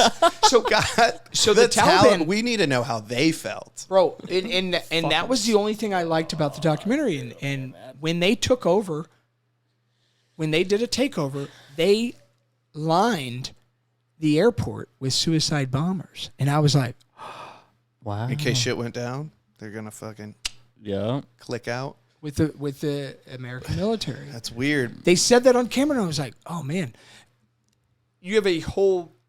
He said, "Oh man." You have a whole thing of emotions, but also too, you got to sit back as a leader and go, "Damn, now I know." Like I'm kind of glad that we got their perspective and we talked to their people. Like, if not, then what? It could have been way worse. So we could have started like a firefight with 2 Victor units and the entire Taliban surrounded by civilians. Yep. You know, it could have been way worse. Yeah. Do you? What was the relations we had with the Taliban towards the end? We had some sort of official like agreement that we were at a ceasefire with the Taliban in order to evacuate American citizens. Mm-hmm. And it was some like official NATO fucking thing that trickled down.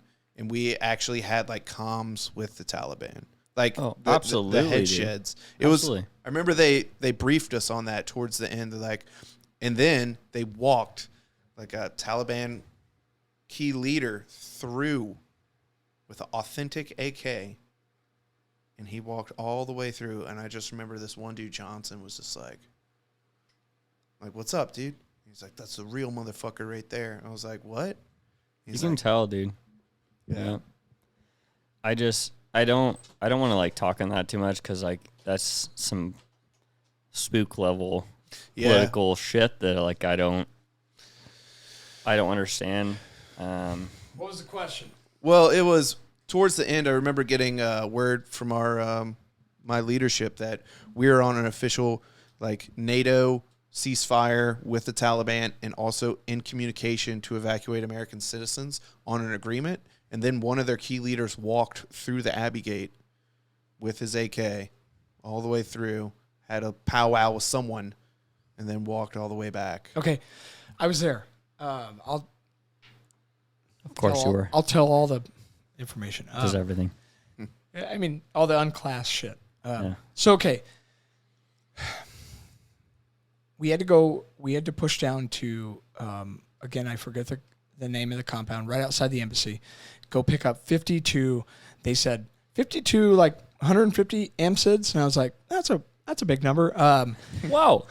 So I grabbed a platoon and I said, all right, let's go. And that mission got called off twice. So we're at Abbey Gate proper. Brits are still running it. This is day 2. And Brits are still running it. And the Brits. We go line up. And then all of a sudden, hey, someone over my head, someone over the general's head, someone back in Washington, squash this mission. Yeah. All right, guys, go sit down because it's hot. Go back to your packs. And then all of a sudden, 3 hours later, damn it. 3 hours later. Let's just cut and start over. Yeah. 3 hours later, same mission got brought up. All right, guys, we're back on.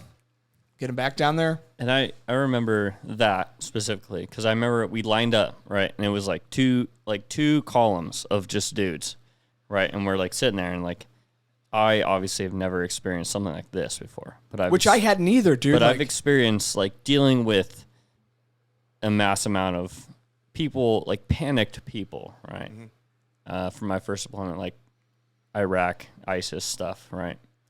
And I was like, we need to, like, they're people, dude. Calm the fuck down. Mm-hmm.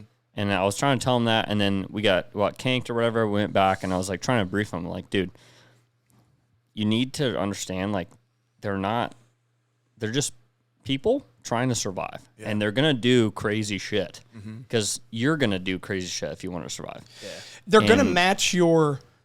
Exactly. Yeah. So as a corpsman, when I showed up, Cat read 72 hours, and we're back at the chow hall, fucking thumbing our asses and doing some hood rat shit. I don't know. Think of popping each other's assholes. Yeah. Did you hear about what Cat Blue got up to? It was a little fun. We stole the Army's vehicles and started transporting. Borrowed. Oh, I stole so many. And then we got vehicles. caught. Yeah. And because we spray painted Blackbeard right on the fucking side of it. Mm-hmm. Anyway, as you should have. As we should have. Yeah. Fucking idiots for not leaving. It was a free for all. They didn't leave a guard on their fucking shit. You don't have Firewatch? You're done. That brings me back to Firewatch. So when I get out there, it means something. They're like, hey, so we don't have the female Marines around all the time to do pat downs. So the corpsmen are doing it. So take off your Kevlar, take off your glasses, put your rifles, like stage it close by. So you're approachable to people. And I got told a lot of times, like, Doc, put your fucking shit on. And I'm like, not going to argue. but like trying to be approachable to women and children that I have to, with my fucking Oakley gloves, make sure you don't have a suicide vest that you wouldn't blow up as soon as you saw me, whatever. So anyway, the approachableness, Dum-dums. humans. So Dum-dums in charge. Here we go. So we prepped to go out. I have golf company's leadership came out. They're like, yep, our guys just got in. So we're getting bus transpo over here. Okay. Our mission then changes 20 minutes later to we're pushing outside the gate. We're going up to this fence line. We're holding firm. And so, like, again, if you read into too many missions that were given to you, like in my head movie from the 20 minutes I got in the country, I'm like, got it. You guys don't have a plan. So we're winging it. All right, cool. Yeah. So we get ready. We get all the platoons ready. So I get all Pale Rider out there, all the Fox. We push out. I make sure that everybody has my gas mask but me, because I don't go back to my pack, dude. Gas mask? What are you talking about? So we push everybody back in a. It's not a violent way. We just float outside the gate. Yeah, it was kind of like pushed. We pushed a line. Yeah. And then it was step. Yeah. Step. Yeah. And everybody was like, okay, we get the idea. So they started pushing back. Somebody pops a fucking CS grenade. Dude. Oh, man. Which I met the person who did it. It was unnecessary. Who is that? Can I hit him? Please tell me after this so I can hit him. It was unnecessary. And I'm sitting out there and I'm like, and all my Marines are putting on their gas masks and I don't have mine. I didn't bring and this shit either. Dude. I was like, what the fuck? And I look down and there's a woman with her kid. And he's choking and she's choking, and I was just like, fuck, dude, like, what? And I looked back to the sniper hut, and I said, fucking stop. And one of the Marines there, like, I'm mouthing, like, and I'm yelling, stop. We need golf. And what I didn't realize at the time, golf wasn't there. They were en route.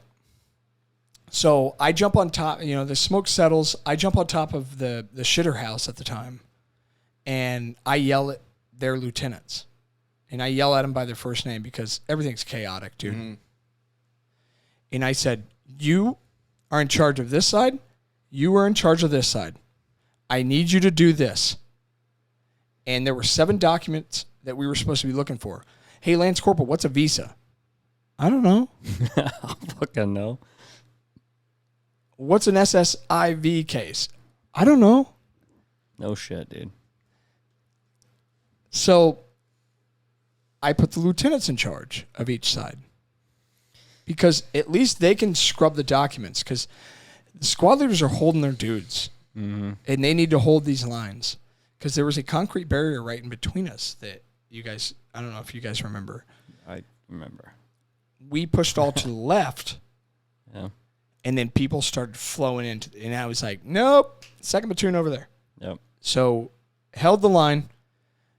Finally, and this is all on the fly, dude. Like, I'd never been through any of this before. Finally, I'm up on top of this porta shitter, this makeshift porta shitter. It's like a guard post, but they just started shitting in it. So. Yeah. Oh, and I was like, hey, let's do this.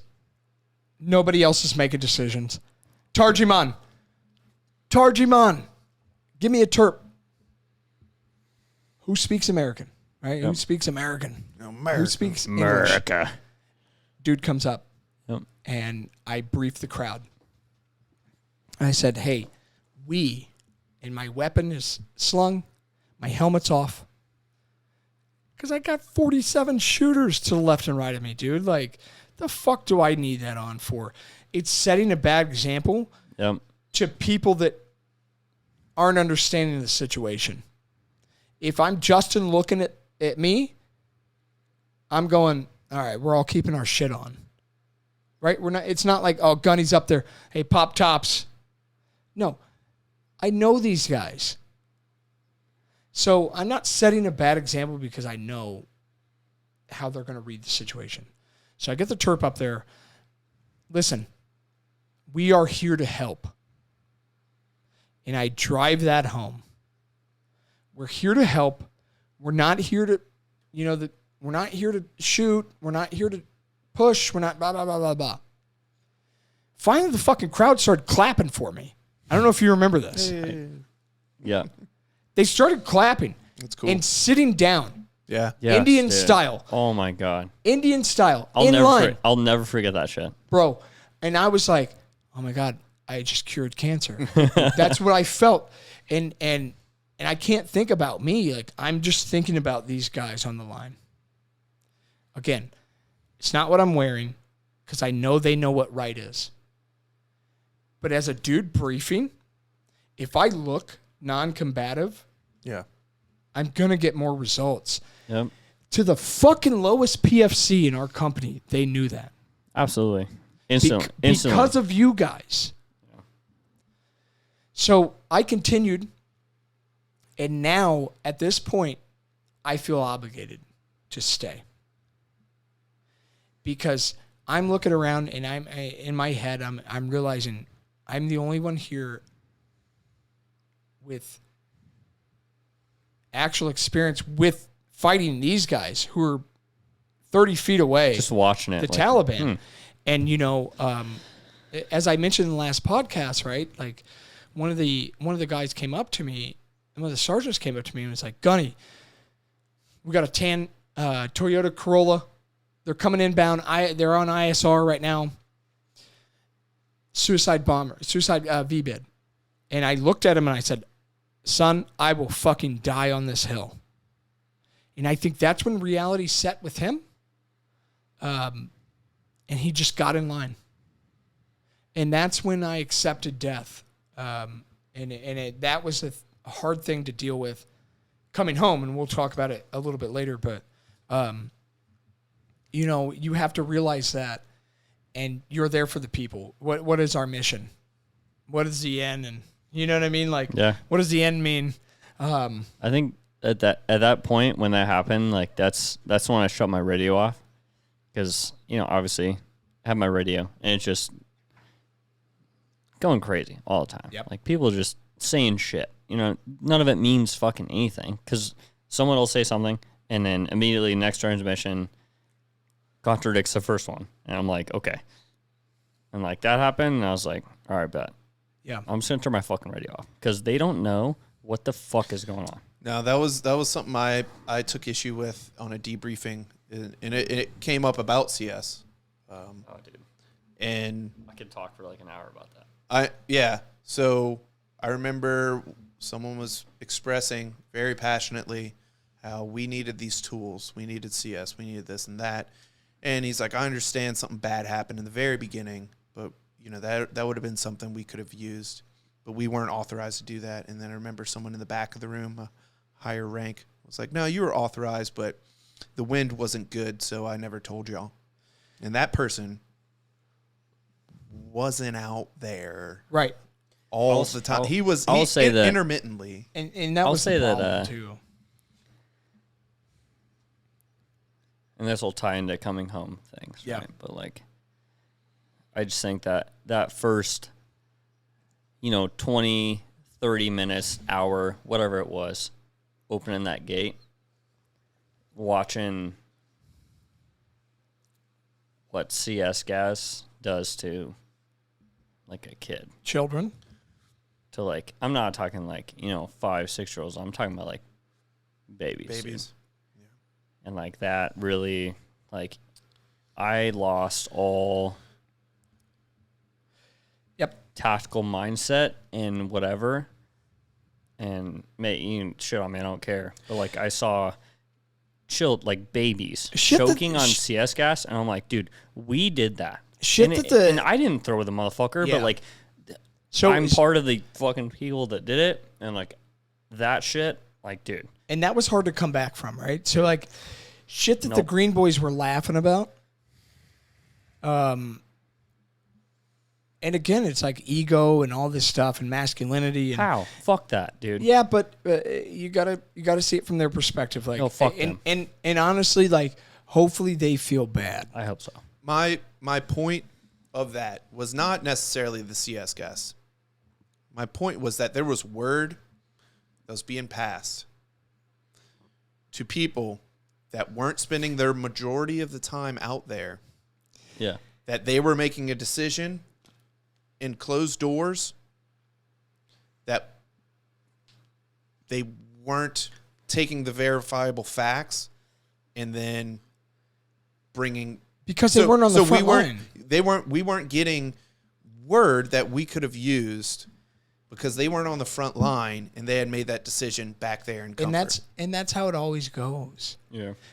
The way I always look at that is this word came from some dude drinking scotch, smoking a cigar in a tent with AC, and it's 150 degrees out, and you're out front. Yeah.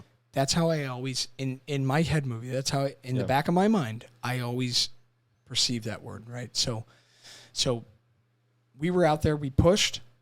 Golf company took like an hour or two, got our dudes off the line. I felt obligated to stay out there, and I couldn't have been more proud of you guys and how you handled the situation. You know, because none of us had ever been through that. Even the dude that they looked to with the combat experience, right? The senior 0369 in the company, I'd never been through that. Yeah. But if I would have acted a different way, if I would have went out there Violently. and I would have shoved people with my rifle, and I would have been muzzle thumping people, All y'all over. would have acted the same way. And Exactly. that's the benefit I give to the Green Boys, right? Yeah. Since It's they not saw that, really their fault. Yeah. right? Since they saw that from their leadership, from the dudes that they respected, how are you not going to act that way? You know, and it's shitty to say out loud, but anyway, like, push out. We start this rotation. We got one avenue of approach through the left side, concrete barrier, shithouse. Another avenue of approach on the right side. The senior guys in the platoons are checking the 7 documents. Then I set up the search area, and they go from checking documents to the search area, which I set up a team to walk them to the search area, come back, grab another family, walk back, and then that team walks them all the way to the inner gate. So we're checking documents. Then they get searched. Then they're getting escorted up to the inner gate where the State Department checks them. From there, they get on a bus. They go to the PAX terminal. Yeah. And unfortunately, that's the way it had to roll. Yeah. You know, like you're dealing with 100,000 people. Yeah. You can't search everybody and go, all right, everybody, all right, now let's look at your documents. I remember thinking, because we would accept them from that Abbey Gate proper. Yep. That was a lot of what Weapons was doing in between there. And, we had teams that would get them on the bus, and I would be a part of that at times. And be like, man, you made it. Like, little kids and, like, people are crying and shit. Like, you fucking made it. Like, you're getting on the bus. You're going to wait here. A bus is going to show up. And I would see them get on every once in a while. And then I remember going on a rest cycle and then seeing the terminal and the chaos that had became, where it's another check and they're fucking hooting and hollering, waving documents, and then I found out people are getting denied from there and taken all the way back, and I was just like fucking heartbroken. And not a lot of people saw that, right? Not a lot of people knew that. The State Department was on different pages, just as we were, dude. Like, State Department took lunch for like 2 days one time. Oh, like, man, yeah. Fucking what the hell? So, well, also too, like, let's pick apart their plan. Who's seen their plan? Have you seen their plan? No. Have you seen their plan for this Afghan withdrawal? Nope. Okay, nobody's seen it. So you want to talk about accountability and all this stuff? Like, I think we're looking at the wrong places, right? Agreed. See what Anyway. this does.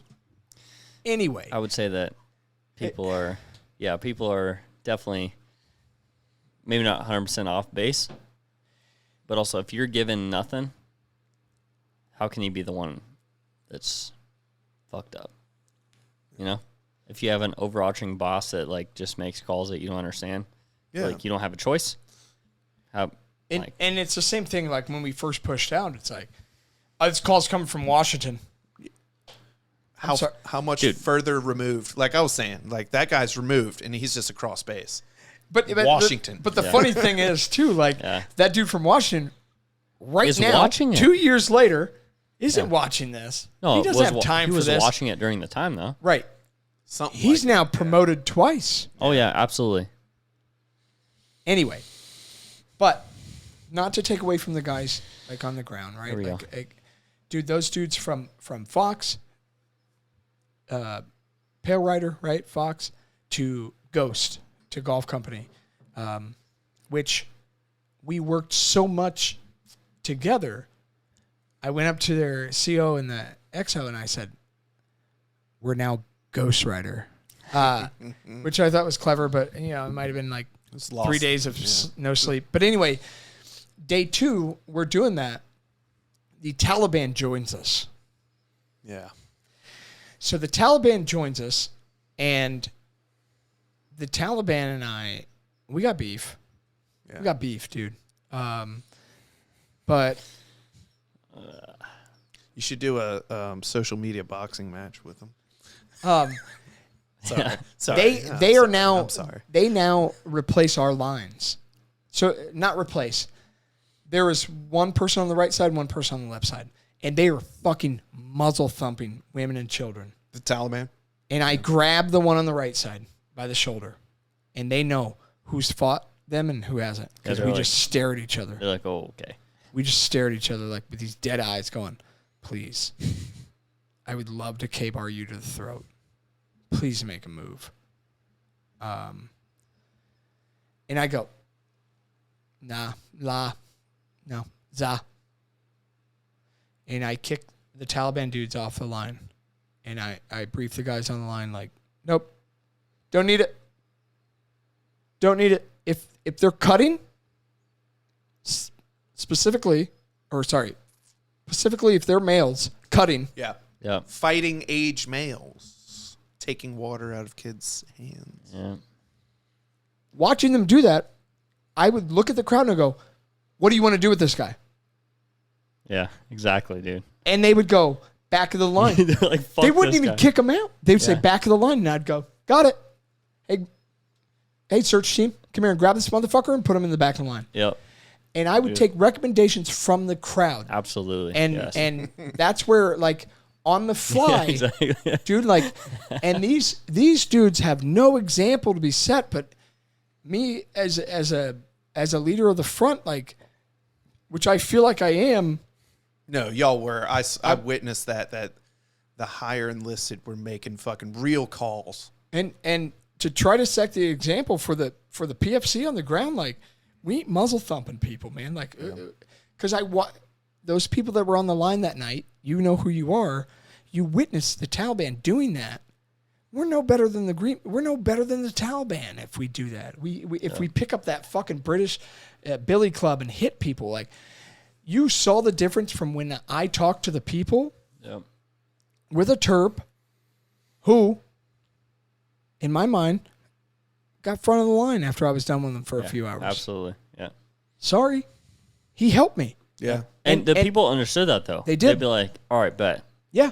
And there was no pushback. I'm like, "Hey, I need a new one because he's been out here for 16 hours in the sun. Yeah. Give me another Dude, guy." They were fucking about it. Oh, they were. Yeah. And it shows the difference between if you work with the people and if you work against the people. And I think reading that situation and just seeing, dude, like seeing you guys on the line, like, makes me tear up, dude. Like how you guys, any company, right? You guys specifically how you guys looked at me, no helmet, no weapon. And I was just there as a buffer. And you guys didn't look at me and go, well, Gunny's doing it. Never once. I think we understood real quick, like, who the fuck was in charge of that whole situation. Yeah. You know, like, who actually knew what to do. Yeah. And then we're like, all right, cool. And, like, even my young dudes, like, we've talked about it, you know. And, like, maybe not all of them, because some of them, like, I don't know, they're still weird with me. But, like, you know, some of my, like, team leaders and stuff, we talk about this kind of shit, like, in depth, you know. Like, drink a bottle of whiskey and fucking let's have at it, you know. And we talk about shit like that. And it's like, dude, like, we could have been so much more fucked up. Yeah. Just the way we are trained and the way we do things. Right. And then just seeing, like, the people thing. Like, these are human beings. Yeah. Fucking human beings. With shittier circumstances. Absolutely terrible situation. If they go forward, they get their ass beat. If they go back, they get murdered. Yeah. Yeah. So what do? Just be a good fucking person. Yeah. And just talk to them. And, like, yeah, they don't speak the same language as you, but you know, hand gestures are kind of the same, you know? Like, oh, it's literally called speaky pointy. Yeah, they can figure it. Pointy. They know what the fuck you're trying to say. There was a time Not that hard. There was a time like day 5 that Justin and I shared some time, and I had to be the dude. You know, Justin would come to me and say, "Here's the documents," and I'm like, "No." I don't know if you remember that. And you're like, "The fuck, man? Like, we got to kick these people out?" And I'm like, "Yes." And as much as it sucked for me, and then I'll never forget, I know that it sucked for you, because I'm not the one grabbing these people going, "Sorry, here's the fence. Like, you got to go." It was them, and, like, I wish I could have done it, but I needed to hold the line, and it was like shitty. Like, we were God, you know, like, we were like, dude, you printed this off from 1,000 emails. I'm sorry. Yeah. You didn't make the cut, dude. And Justin was like, fuck, you know, but it was the right move, you know, and, like, to let everybody through, we couldn't do it. Yeah. Right. But, like, there was no, like, backlash. It was, all right, grab them and go. And to see you guys do that, all of them, down to the PFC, to you guys, I was so fucking proud of everybody. Everybody at the Abbey Gate proper, everybody at the Inner Gate, everybody that transported the people, how they acted, and it really, really meant a lot.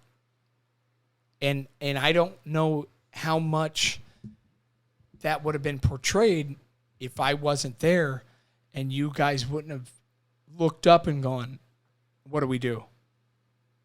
Because other than that, there wasn't any other leadership, dude. It was like, figure it out. I think that minus you, it would have been probably me. But, like, and because I understand what you're trying to say, like, calm the fuck down with the people, because I've dealt with that before. And, but I think that if you had not been there, I feel like we would have been no different than the Green Boys. Right. And we would have got fucked up way earlier. Yeah, and they can come back and I think good decisions would have been made, dude. To be honest, I'm just one person. Good decisions, but we bounce them off each other at times. Yeah, you're very. You know what I mean? You were very open about, like it wasn't just fucking this. It's, yo, dude, they have this. I can't do anything. This is clearly a copy paste of an email that is just widely sent out. They have no like proper documentation, but like the level of professionalism, the level of amazingness from all the guys on the ground down to the PFC. There were a few people I saw had to check each other because all I did was walk up and down the line when shit started running smooth. And those with the billy clubs, I would go up to, hey, nope. And I would watch another person go, nope, get off the line. I got another. And I was so fucking proud of those guys. And that means more to me than any award, anything else that anybody can say. All this negative shit that's going on, which I agree with, right? Of accountability, politicians wanting to get likes, whatever it may be, dude. Jesus. Whatever it may be, like, I am so proud of the guys on the ground that day, those days, and I would ask for nothing more, right? Because if I looked back and they could be like, well, yeah, the bomb hit your gate. Yeah, probably because we were the only fucking gate open. It's called facts. Yeah, and we could bicker about that all the podcasts of like, we saw them, we didn't, we saw them. Yeah, which one you want? The people know exactly what happened. What's that? Whatever you got, buddy. I got both. Would you like to try the other one? Yeah, let's try the other one. Because I'm going to afterwards. God damn. But like the level of professionalism, and I'm saying this from, because the lieutenants weren't there all the time, but from the lieutenants. Mine was. I'll be real. He was. Oh, he was. Him and I had a good cry. That dude was fucking. That dude was good. From the level of professionalism, from the lieutenants down. Yes, sir. God damn. Yeah. I will go to my grave and be as proud as I am of those young PFCs that I accepted in the battalion a month before we deployed. Yeah. To that lieutenant. Like, goddamn, I'll never forget that. I'll never forget names. I'll never forget faces. And there's so many that I can't name, right? Like, and again, like, you had a handful, probably like 5 or 6, that got lost. Yeah. That were fed up. That were I'm up for 3 days. Fuck you, get back down there. And then, but I would witness their leadership, corporal or sergeant, come up and go, hey, dude, you need a break. Yeah. And to witness that, I was so fucking beyond proud of these guys. And I never got a chance to tell you guys that. I never got a chance to tell all you guys that. Well, I think we know because I'm from a completely different company, and we have admiration for you. We saw you doing things like giving children water. That, like, the last time sorry to bring up names, but last time I saw Max and Soviak, I was giving people water, and I remember you were giving people water, and like that made international news. And I showed you, and then I'm just in the baking sun giving people, and like kind of what you're saying, toxic leadership spreads like cancer. So does positive leadership. Yeah. So does being a top-down leader, a gunnery sergeant out there with the boys. Yeah, fucking doing the good thing, doing the right thing. Like, what else am I going to be doing? Well. So sitting in a brief somewhere. So, okay. All right. Fuck you. Sipping on Red Bulls. With the water, and which the water, like. Still have that video if you want me to send it to you. So, with the water video, like, I remember one of our dudes, Fraker, I'll name some names. Fraker, from, we gave him over to weapons. Yep. 81s, which he was still there with us. Fraker was one of our 41s who had an opportunity to go do some cool shit. So do I want to be a leader that's like, no, he's mine. He mines. Or do I want him to go do some cool shit? Get the fuck out of here. Go do some cool shit. Yeah, I don't mind to lose you for a little bit. Yeah, dude. So why fuck your career because I'm an asshole and I just want you? Well, our dudes will live without you, bud. Great guy. And he was up on the wall and he goes, Gunny, this water video is going out with you in it. And I was like, what are you talking about?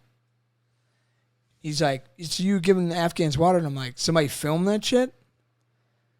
And he's like, yeah. He's like, I talked to my parents. He's like, I'm proud to fucking know you. Like, I told him that's my Gunny. And I was like, damn. Like, from this dude giving respect to me, like, I give a lot of respect for this dude. I don't know if I ever told you that, Fraker. I love the fuck out of you. One of my corporals. And we went through this period of, and Justin can vouch for this. We went through this period that I got briefed. We have no more MREs left. We have no more water left. Save it all. Fuck and you, dude. Save it all and use it for yourself and your Marines. And I go, nope. Because I've been through this in Afghanistan. Not handing out stuff, but we were down to 1 MRE a day, 2 water bottles a day because our resupply was fucked up in 2009. Yeah. So I went to Justin and all the guys and I go, guys, I can't tell you what to do. But I know this happened to me in 2009 and I went down to 1 MRE a day and 2 water bottles a day. They're telling us not to give out food and not to give out water because we have no resupply. And Justin was the first one that spoke up and said, fuck that. All you, give me your MREs. Yep. And the level of like proud was like beyond proud parent, like tear. Like I think I'd cried so much at that point that like I couldn't tear up and I was just like, I fucking knew these dudes would do the right thing.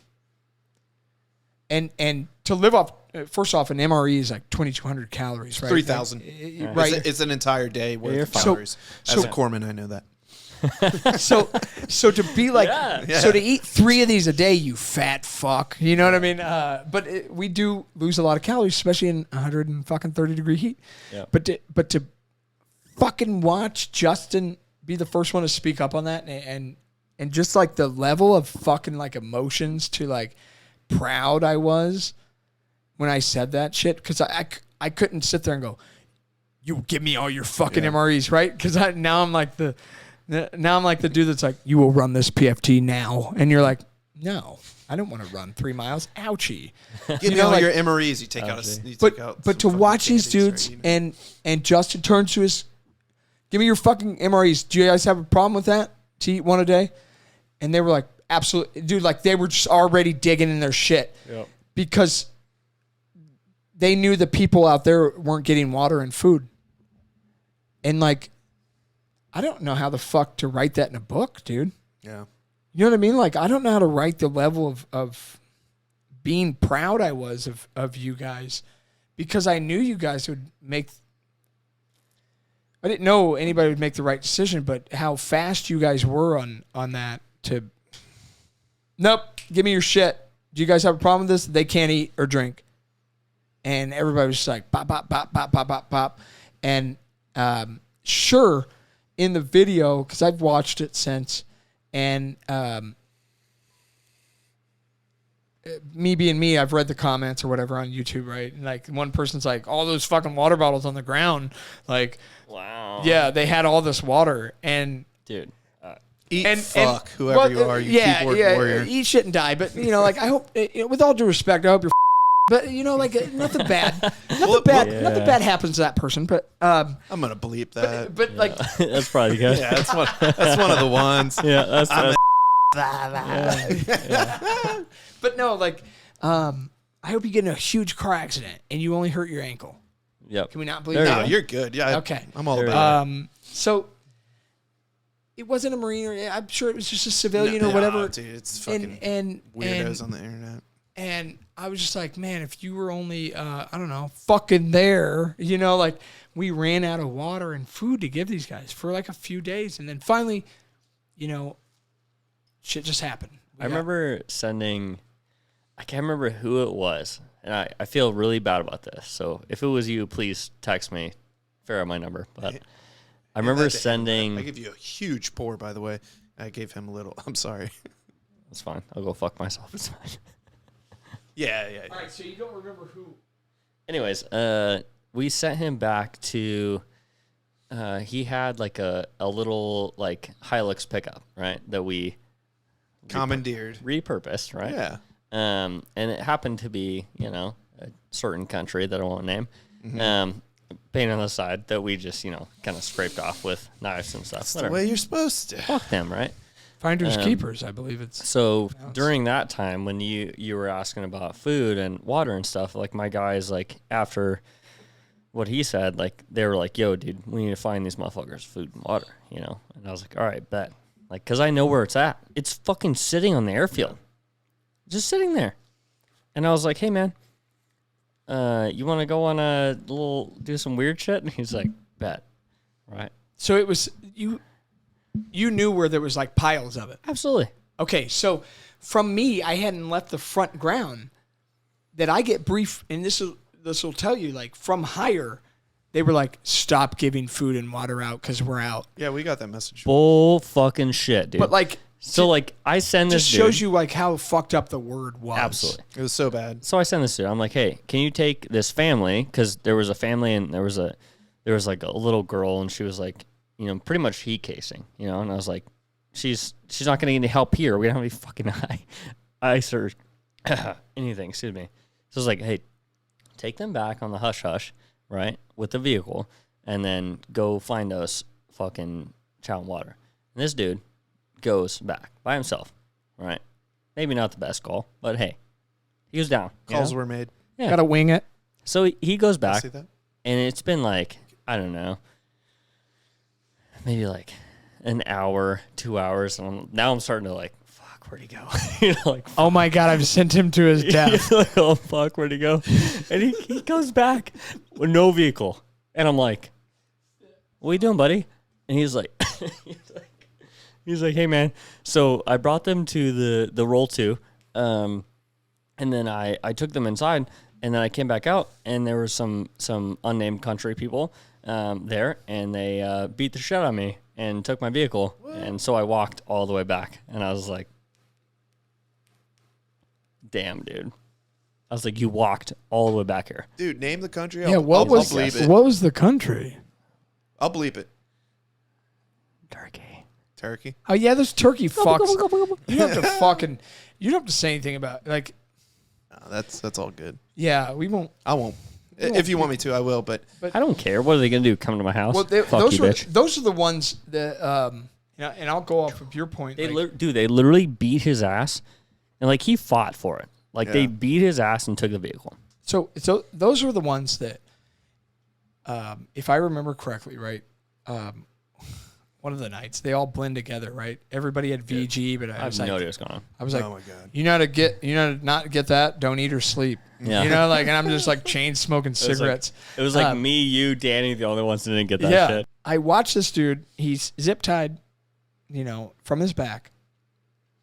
So the turkey dude is grabbing him by his trap, and he's got his hands right. So the dude's been over shotgun style, walking him out. Yeah. The dude is so. This was probably. This is a local national. This was at night. Yes. Yeah. This was at night, and you know we had the floodlights at that point. Mm-hmm. So it's probably like day 5 or 6, and the dude is so willing to stay in the country, like get out of the country. Get out of the country. He walking him out to the gate, to the hole in the gate, and the dude jumps on top of the sea wire.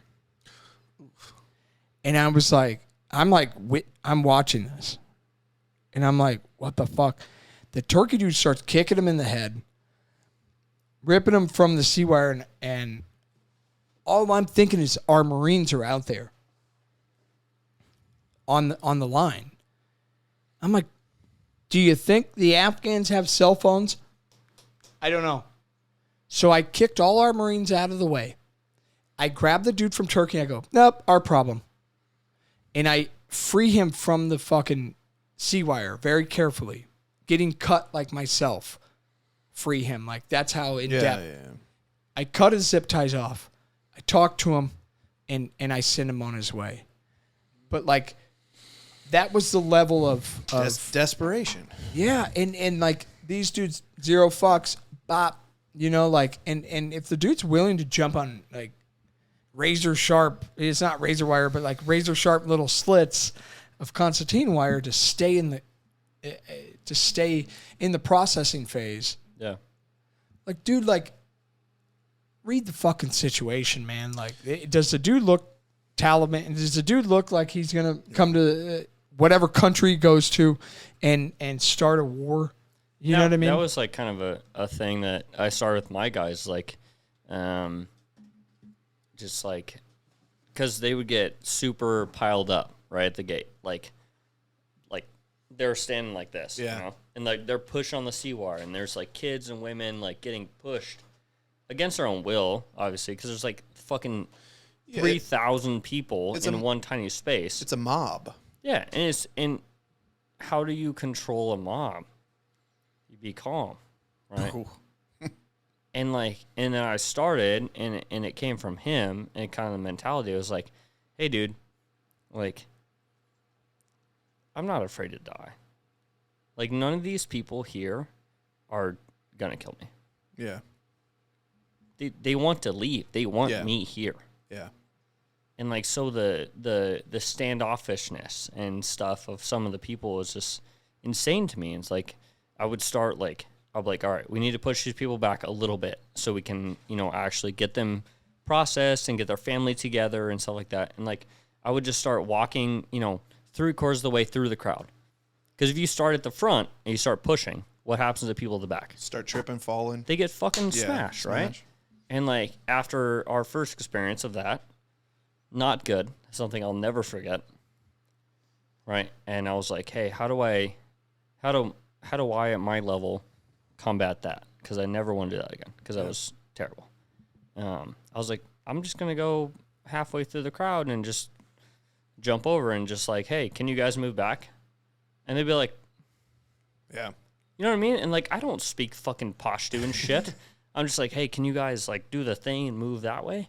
And they're just like, okay, good. You know what I mean? And they would move back. Like, they'd pick their whole family up, like grandmas and shit. They would literally carrying their grandparents and shit, and they would just move back. Like, the most civil people I've ever met. Yeah. And then you just start from the back, and you start moving them back. Yeah. And the front is just like, okay, oh shit, there's no one behind me. I can actually have some space now. I think crazy. I think that's where you get into, like, do you fight aggression with aggression? Like, no, dude. Like, so I was walking through, and we'll start getting to like the ending and like the home front, right? Soon. I remember I was up towards the Chevron was a thing now. So Abbey Gate proper, pushed forward by the Baron Hotel, a little bit past the Baron Hotel was these two Connex boxes that formed a triangle, right? Or the top of a triangle. Yep. And that was called the Chevron. And the Taliban were on top of it. And all you guys were back at Abbey Gate proper. And I'd always wander up, and I'd stare at the Taliban. They'd stare at me, and I'd be like, fucking do something. You know, like... Yeah. And there's a dead body right there, right? Somebody's mother. And the kids are crying, all this stuff. And I just remember, like, I didn't have a weapon. I didn't have a helmet. And I just remember, like, holding these girls, these two younger girls. And I'm just like, I'm so sorry. You know, like, I'm just comforting. And the British chaplain came out and was like, who are you? And I'm like, the fuck are you? Yeah, I was like, it's a dude. And he's like, I just noticed that you don't carry a gun, whatever. Like, he probably thought I was a chaplain or whatever. And I was like, I'm just providing comfort. Well, then the British leadership came out and was like, yeah, so your mom just died. We can't move her. So, like, we'll wait for you to coordinate a vehicle, and then you got to load her up and bounce. And To you? No, Oh. to the family. Oh, okay. And I was just like, oh, my God. And, like, these kids are crying, and I'm just like, oh, my God. And I'm, like, trying to, get their mind off of it. And then I walked back up to the front, and they were like, where's your fucking weapon? Where's your fucking helmet? They're like... Marines? Yeah.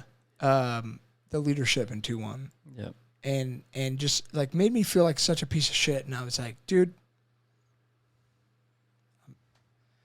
if you're making me feel that way, how are you making these guys feel? Yeah. Go back to your fucking AC office. But anyway, that was one of the times where it's like, I need this dude out of here. But What dude? bleep. They tried to kick me out. Oh. Yeah. Yeah. They tried to kick me out. One of the leaders in our battalion tried to force me out because his wording was, I'm worried about your mental health. And I go, I'm worried about everybody's mental health. Dude. Well, hold on. Justin, were you worried about Gunny's mental health? I honestly was. I knew that, him at that stage after, doing what he's done in the past, I knew that, affected him. But I knew that, he had an opportunity to do good, right? And not to say anything that we've done as a Marine Corps in the past was bad necessarily, but feeling it from my perspective after seeing a stupid amount of Iraqi, army people get super fucked up fighting for their country. I kind of understood where it's coming from, wanting to do something good, because every person that we evac'd and or whatever, they had a family, because our families would come up to us, you know what I mean? And there was a conversation where... Sorry. No, you're good. It's just, I knew that you were obviously dealing with shit, but I knew that, you being there was good. Right. You being not there would have been 100 million times more, bad for you than just being there. Right. And there was a time where, Justin came up to me and was like, do you mind if I move this family over here? And I was like, do it. And then while he was doing it, another higher up argued with me of, this is bullshit. We shouldn't, how many more people are you going to do? Take through the gate. I remember that, yeah. And I was like, fucking all of them. I literally stopped listening. Yeah. Because the word that we were getting of who was allowed to come through the gate, or whatever the fuck you want to frame that as, was probably the most uncoordinated. Yeah. Didn't make any fucking sense. It did make sense. And so I just started taking people that, for me, in knowing people, right? Yeah. And in that kind of scenario, checking their documentation. Yeah, and I'd be like, hey, I know you're a good dude. And these are all American passport holders. Yeah. Yeah. And I'm like, dude, I don't give a fuck. And I would start pushing past people, in our unit, whatever level that was, and what are you gonna do? Yeah. And, what are you gonna do? I was just looking at me what are you gonna do? Well, and they would just look at me oh. And he asked me, and we, another higher up, we got into an argument at the gate, at Abbey Gate proper. So Justin's wanting to take him to the inner gate. Clear, get him through. And there was so much conflicting word. People forgot what gate was what. Yep. So when the leader of the battalion would say, no more through the inner gate, everybody thought that meant Abbey Gate proper. Yeah. And it was so fucked up on the ground that, like, again, day one, when you get 6 different missions past you in an hour and a half, and you go, all right, we're winging it. We're winging it. You know, you don't want to say this, but we're winging it. Yeah. That's when you need to realize, like, time the fuck out, dude. You just like, wing it. What the fuck are they going to do to you? Yeah. What is he going to do to me? Go back to your pack and fall asleep. Yeah. That's what you did the best there. Yeah. Just do it.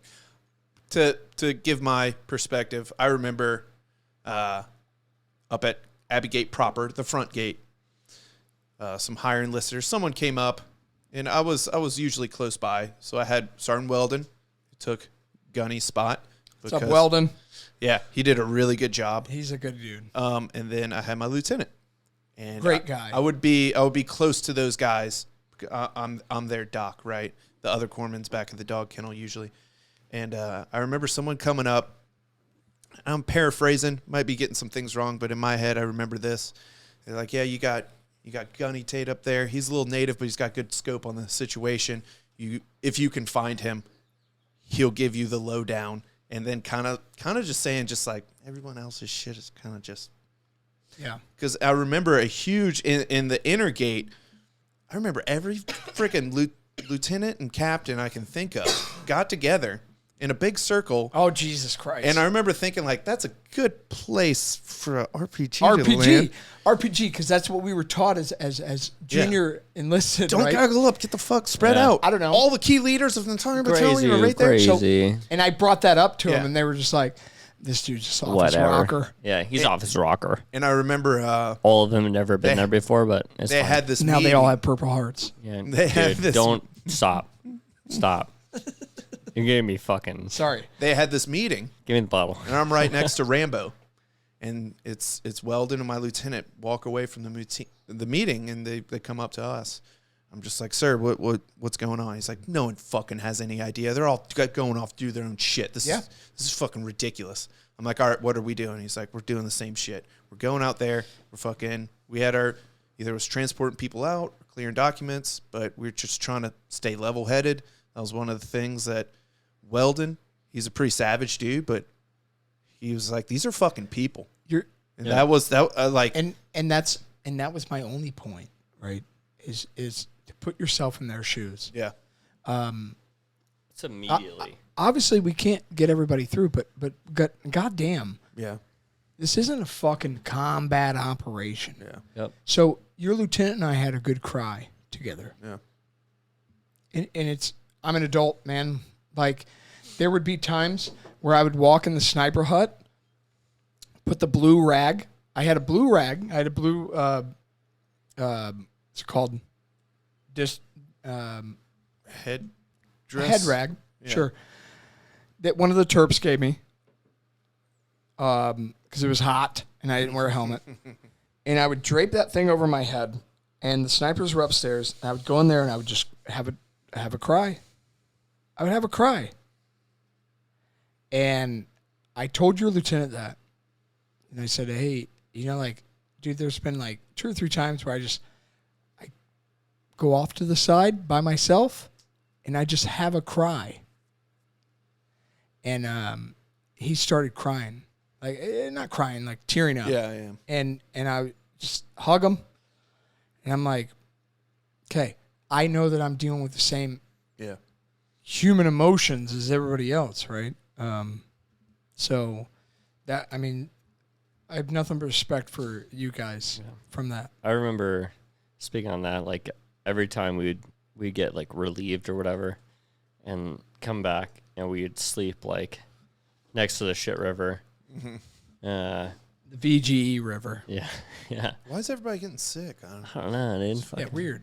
Yeah. Gunny put us by this Weirdos. shit river. Yeah. I would just, everyone else would sleep kind of on this like little area, like open area, and I would go next to this like generator that was running for, no one knows why, but it was running, right? I don't know if it powered, but it was running, and I would just go sleep on the other side of it, and just because I knew it was running, and the dudes wouldn't see me like fucked up. Yeah. you know, and I would just lay there and like stare at the sun and just be like, holy fuck, dude. Yeah. To lie to yourself and say you weren't fucked up from that, like, and we weren't doing anything violent. No. But to lie to yourself and say you weren't fucked up from that, like, dude, like, you need to look more in depth in yourself. You need to go seek therapy or something. Like, you need to talk to someone. Because, you know, like, we're not in this job to, like, I love killing people. No, you don't. That's a psychopath. Yeah. No, you don't. Well, I was going to say that earlier. I think some of those socio-psychopaths kind of, they're there. They're around. They are. And, you know, you get to a situation where you're the police officer, you're the infantryman. It's like, oh, I get to do violence for free. I get to do violence on people? Cool. Sure. And then you have someone like, yo, what the fuck? And they're like, whoa, and I'm not going to get into that, but there was a situation. But, sorry to digress. Looking back, do you think they had any... You think you were fit for full? You think you were... Dude, I needed a nap. Yeah. It's an understatement. But, like, if I napped, who the fuck was taking my spot? Yeah, that was the problem. And when I went away and came back, which I did, I came back to not my personal guys, other people making decisions that I didn't see fit. No. That I saw bad outcomes. And the horrible thing for me is I see things in the future in my head movie, and it's a really bad, like, tarot card reader type of thing. Like, I just see things happen in the future, and to watch that and go, oh, I can't leave. Yeah. I think about, like, we had one dude come in, and then some random dude in, you know, the cool camis and all the, you know, cool stuff. He comes up and he's like, hey man, my name is, I don't know, Jeff or some shit. I don't know. He's like, hey man, this guy, his wife is stuck at the Taliban checkpoint. She won't let him through, but they'll let the baby through. I'm like, okay, what the fuck does that mean? You know what I mean? Like, that doesn't make any sense. Like, why would you separate a mom and a baby? Whatever.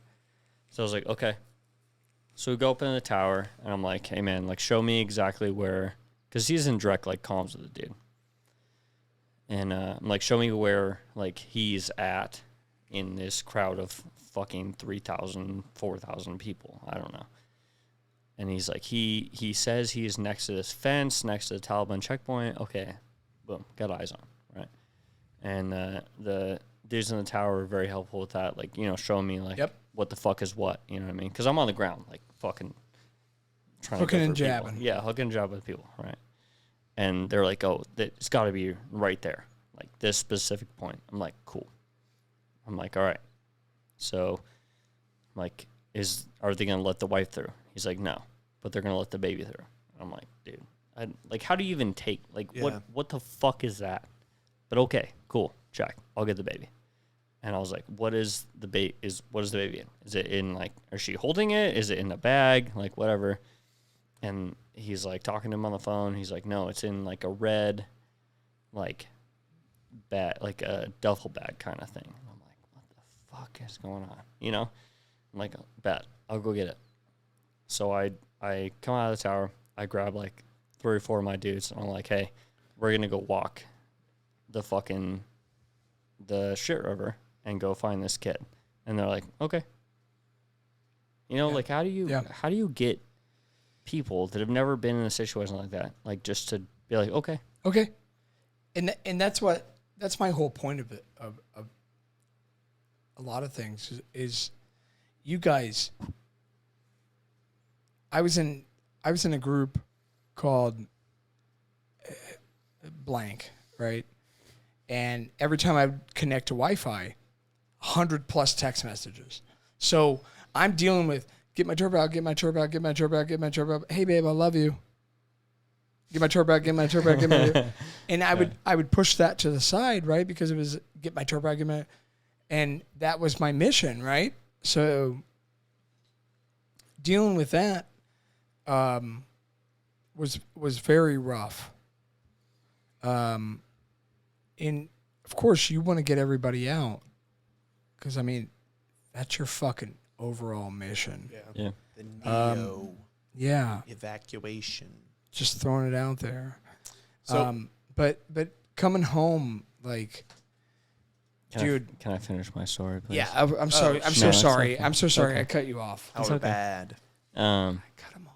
Yeah, fuck me, right? Anyway, so like we go out there and we're walking on like the little like wall that like it comes to the Share River, right? And like I'm walking, I have this dude in front of me. He's like a bigger dude, you know, and like there are people sitting on it, obviously, because they don't want to be like crushed. And he's like probably a big dude that could like, you know, just fuck people up. But he was being very, you know, just no. I didn't give him any intent. I was like, hey, we're going to get this kid, and he was like, bet. And he would go through and like, hey, can you guys jump off real quick? And we just walked the whole like little outer wall, right?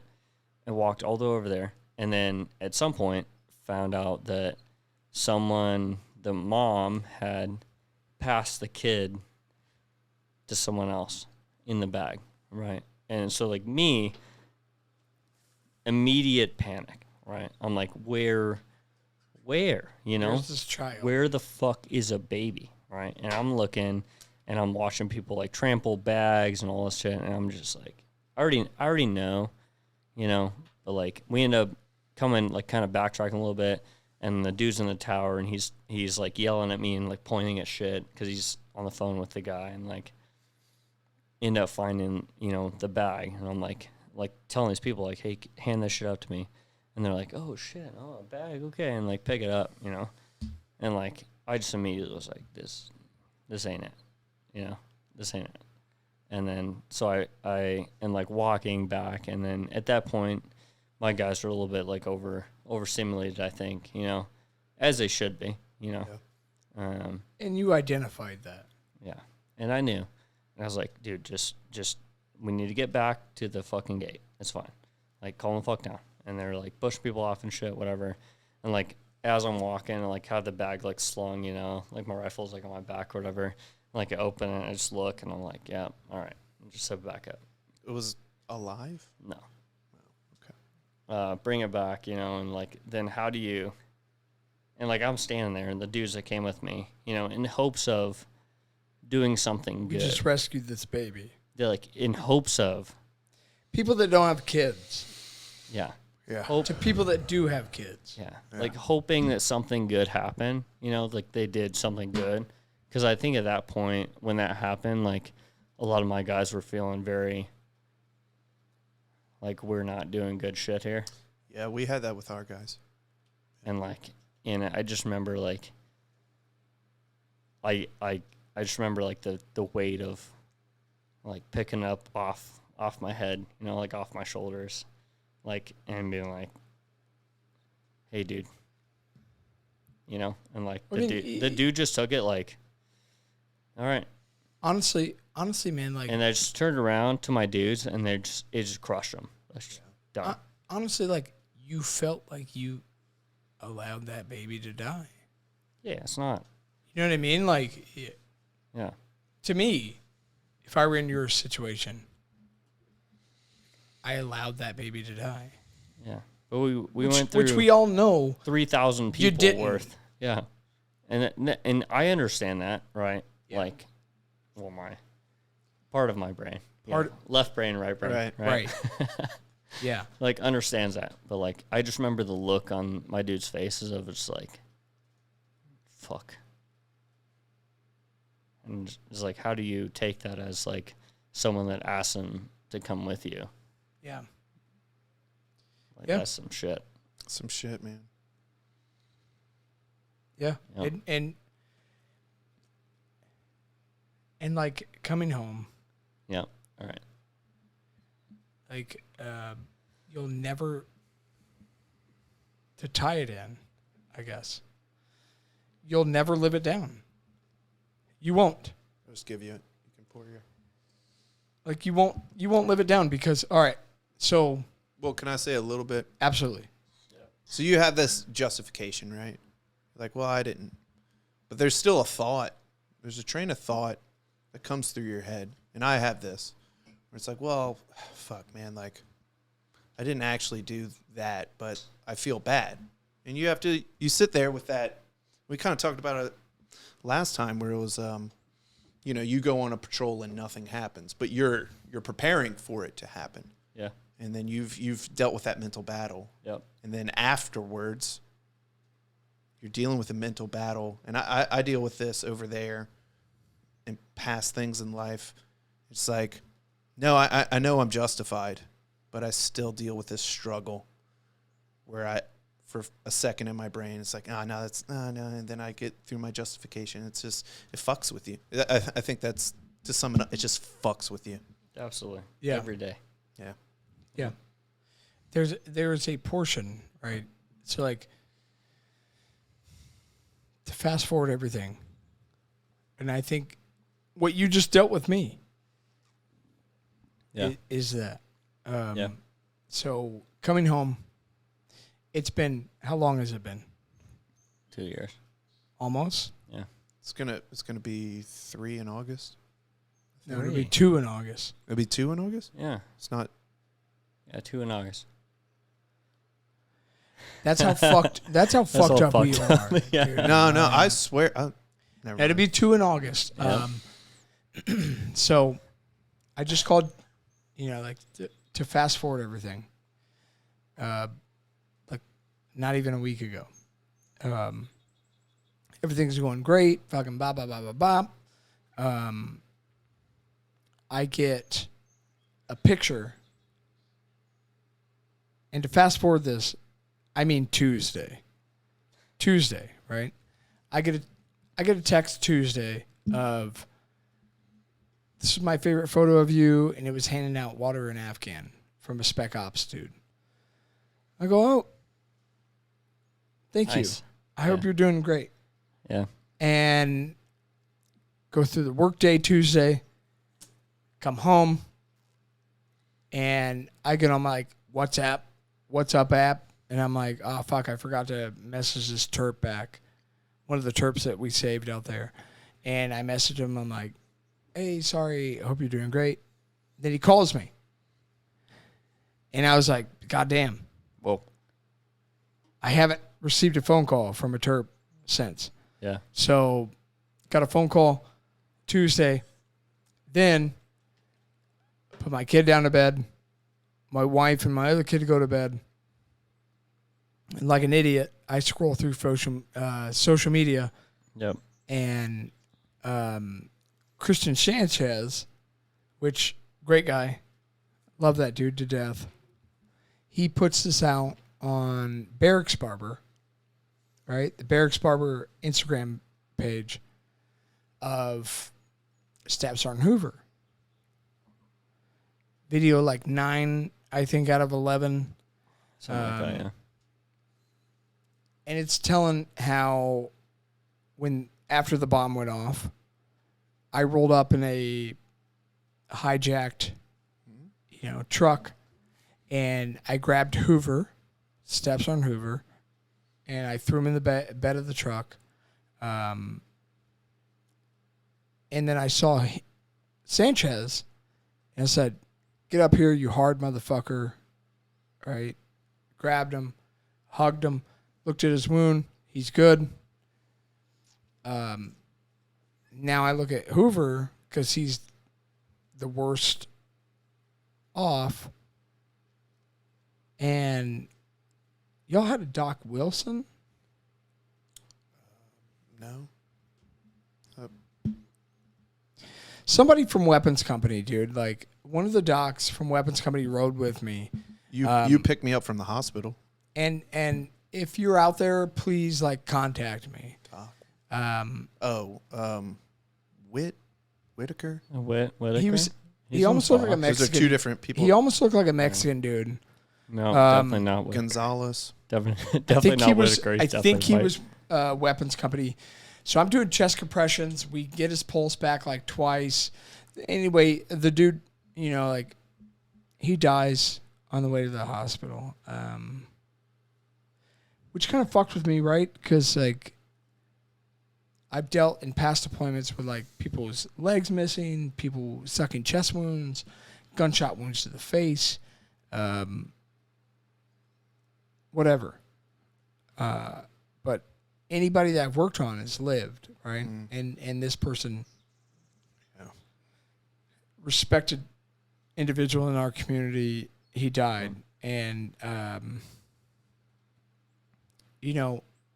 as I was working on him, I noticed his face.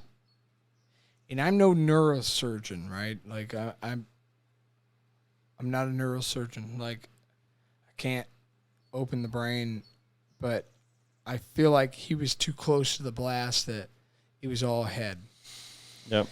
So I keep working on him for everybody in the vehicle. We get there, and of course, like he doesn't make it. Steps are in Hoover. And there's a portion of me, right? Like I think I'm a logical thinker, right? I think that I'm a logical thinker. It's almost like contradictory, right? Like, but there's a 10% portion of me who says, you should have done better. You should have done more. Which I think as an adult or as an individual, like you can't mitigate that. No. It just takes your logic coming in and going, you're not a fucking neurosurgeon. You know what I mean? Like if you were to cut open the dude's skull, like, you know what I mean? Like, but still there's that portion that says you should have done more that I have to fight with. An hour, 2 hours, 2 days. I don't know how to give a proper time. And your logic kicks in going, you did all you can do. But I think Hoover was the first person that I've worked on in my career that I'd lost in the battle. And, Sanchez puts this video out that he's talking about the time that happened, and he was in the truck, and I was like, fuck, I hope he doesn't see this because that's not good motivation for someone else that's bleeding, and we tried everything we could do for Hoover on our 2 to 5 minute drive from the Abbey Gate proper to the medical unit. Probably and 2 if you're hauling ass, yeah, and like I'll never get that back, dude. Like I'll never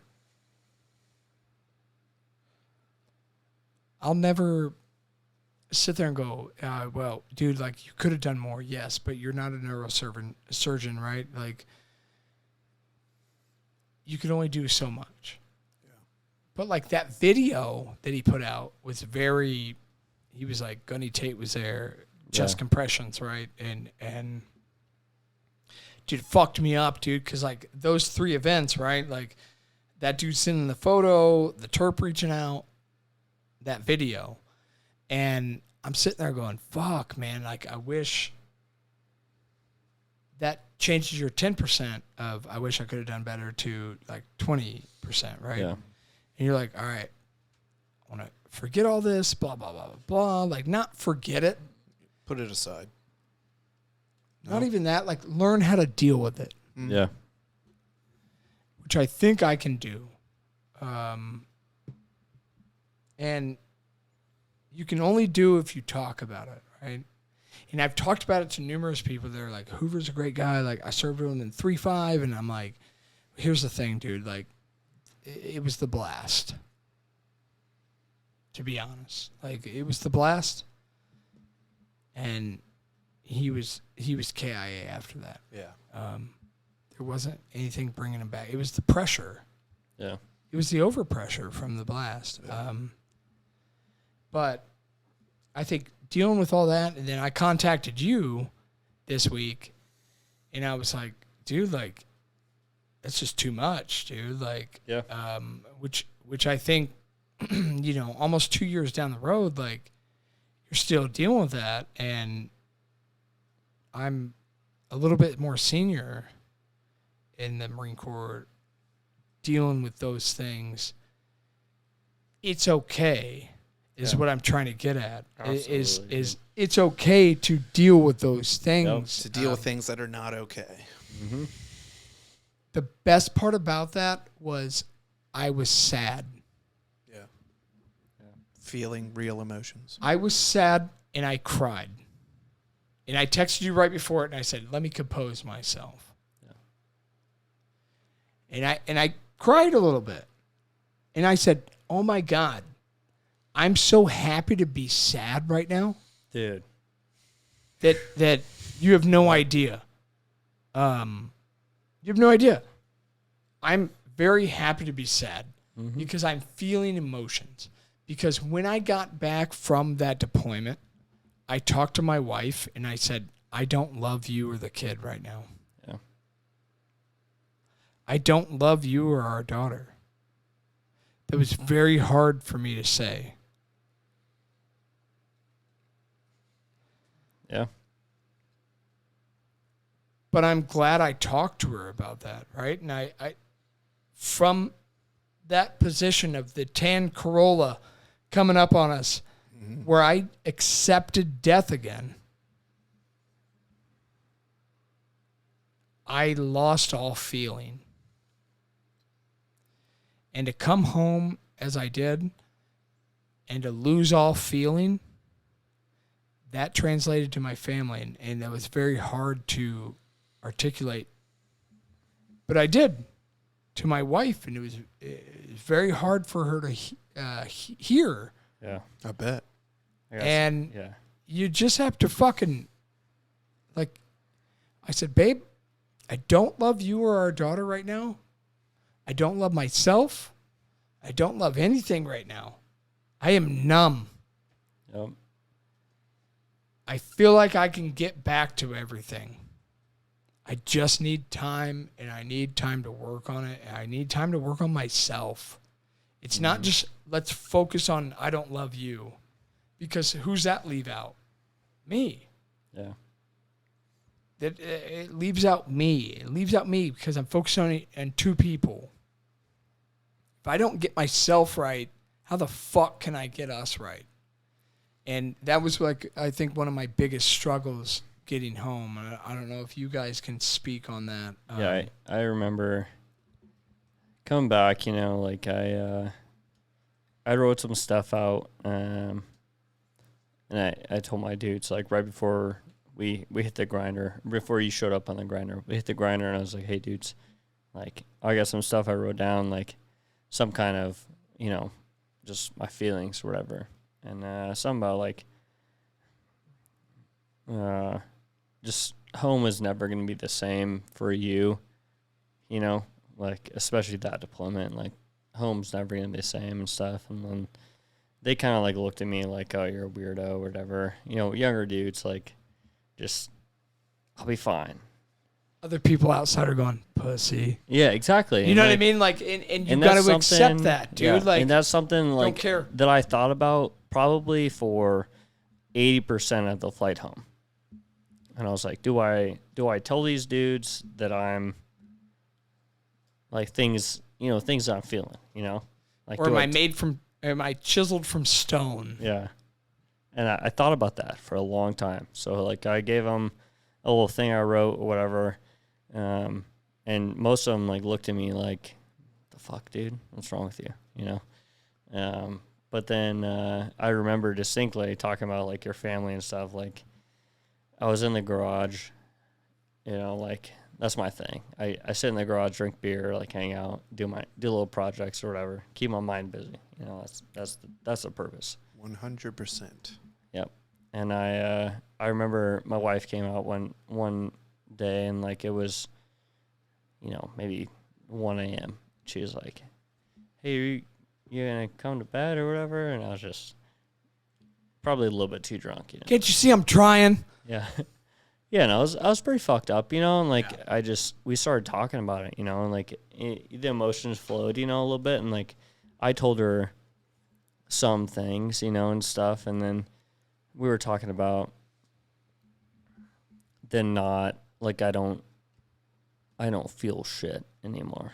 Yeah. And that's a dangerous thing. Yeah. Like once you stop feeling, like what's the purpose? So and not only that, but like my friends were like, we're gonna do the skydive thing. I don't know, it's in Oceanside, where you like skydive indoors. Oh yeah, the super powerful fan that you float on. Yeah. I was too scared to do that. Yeah. Yeah. Because all these feelings I'm feeling, right? I'm too scared to like, I've just witnessed 200 people die in front of us. Like, I can't do that. So like there is an emotion that I'm feeling, but I have no emotion towards my family. Yep. Yeah. And I think that's a big point. Like I still have something. So like there's something deep down inside of me that I need to like penetrate. Like and I feel like the Green Boys are the same way. Yeah, they just don't realize it until like later, right? Yeah. Like 2 years down the road, and like, why the fuck was I so violent with these people? Yeah. And this is for them as well. It's gonna be a rough journey. I think that. Sorry, I had that. This is why it's called Security Clearance Podcast, because I did my 4 years. One of my pumps was Afghan, and we did our thing, doing the thing. Wanted to do it. We did it. Chest puffed out. Then I get back, get out. I wind up dropping 4 hits of acid and just fucking haven't cried in years. Right. Yeah. And I just start right in front of my buddy who was a crew chief in the Army who did shit. And I just start fucking crying. Just fucking. I was like, dude, I've been holding it in for so long. And then I went off my rocker, Sure. But it's rough. You don't deal with that for so long. You don't trickle it in, and then you do it all at once. And it was fucking hard. And not only that, but like you're around the guys that are like, pussy. Yeah. Quit feeling sad. I'm sorry, but I don't surround myself with those people. Right. But I'm saying like that's the majority though. You go to a platoon formation and you're like, nah, we fucking did good shit. So there was one time in Afghan where one of the Green Boys came to see one of our guys from your platoon. And I'm sitting there and I'm just like, I'm out. Yeah. And I hear him laughing and telling the story about how he nipples out. I'll crop it out. How he was, we fucking flashbang these civilians, and then we CS gassed them and all this stuff. And dude, like I looked at the dude and I go, hey, Corporal. He's like, what's up? Because I didn't wear rank. He's like, what's up? And to me, I'm like, good, I look young enough. Yeah. Yeah, I made it. Where I look, you know. And I was like, hey, you ever been here? And he was like, no. And I go, that's how I know you're a fucking boot. Yeah. And he went to say something, and that's when our dude grabbed him and was like, you might want to leave now. You're going to get your ass beat. Yeah, you might want to leave now, buddy. You're going to get flogged by 15 people, bud. Yeah. So, but again, like, not saying what that particular corporal, who I don't know where he's at now, right?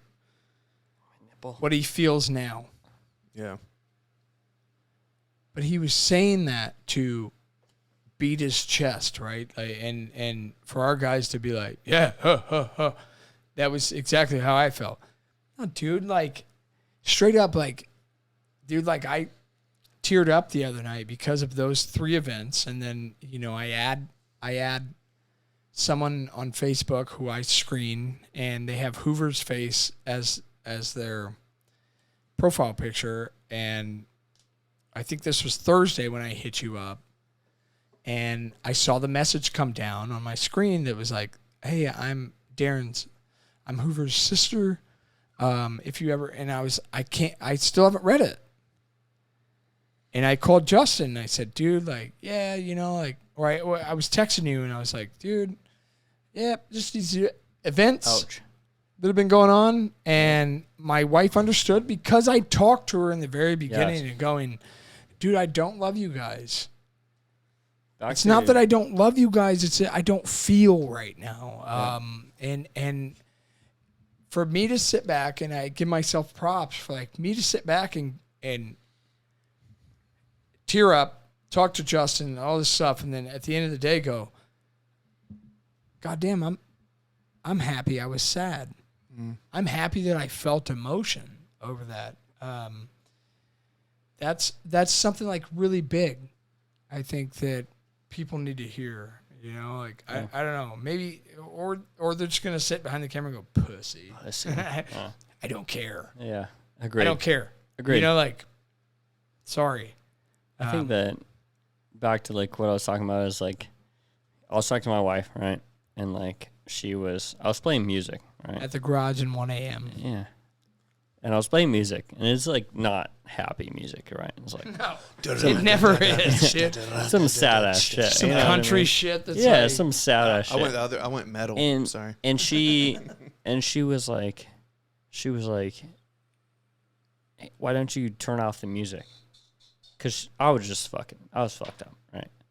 And I was like, no, because it makes me feel something. And, like, I looked at her after I said that, and she, like, I really think I, like, got to her, and she was like, damn, like, he doesn't feel, like, I don't feel anything. And, like, when I do, I don't know what to do with it. Yeah. You know, but it feels good, but also feels bad at the same time. And then when we talk about, like, if we go more in depth with the Afghan thing, like, there's a lot of stuff where you feel good and then immediately feel bad about. Yeah, and like what are you gonna do with dead kids, dude? You know what I mean? Like, and then I come home as a father, right? Like, you're like, fuck, dude. Like, what do I do with this? And even to this day, like my kids are 4 and 1. Yeah. Right. And I come home from work and like, I love my kids. Yeah. Absolutely love my kids. Right. But like sometimes like when they, like they're kids, they cry and they freak out. They're little boogers, dude. Yeah. Little assholes, and like, but just something about like the sound of that. Yeah. Oh, fuck, man. Really fucks me up. Eats at you. Where the fuck do I go? Justin, if I weren't sitting here like, and you and I have zero script, like if I weren't the same way, I would tell you. And I think that's why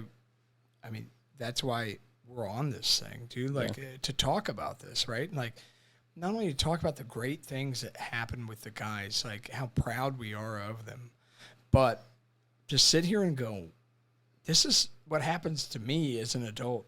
This is what happens to you as an adult. Like, to sit there and, like, I just had a baby, and, like, when he cries, I'm just like, if that's not my first... It snaps you back to something that you don't want to remember. Right. And that's where us as adults, right, like, we're just leaders in society, I guess. We need to step back, and I get triggered. That whiskey was good. I get triggered all the time. Even when my 3-year-old cries, I'm just like, I need to go on a walk. You know, like it's upsetting.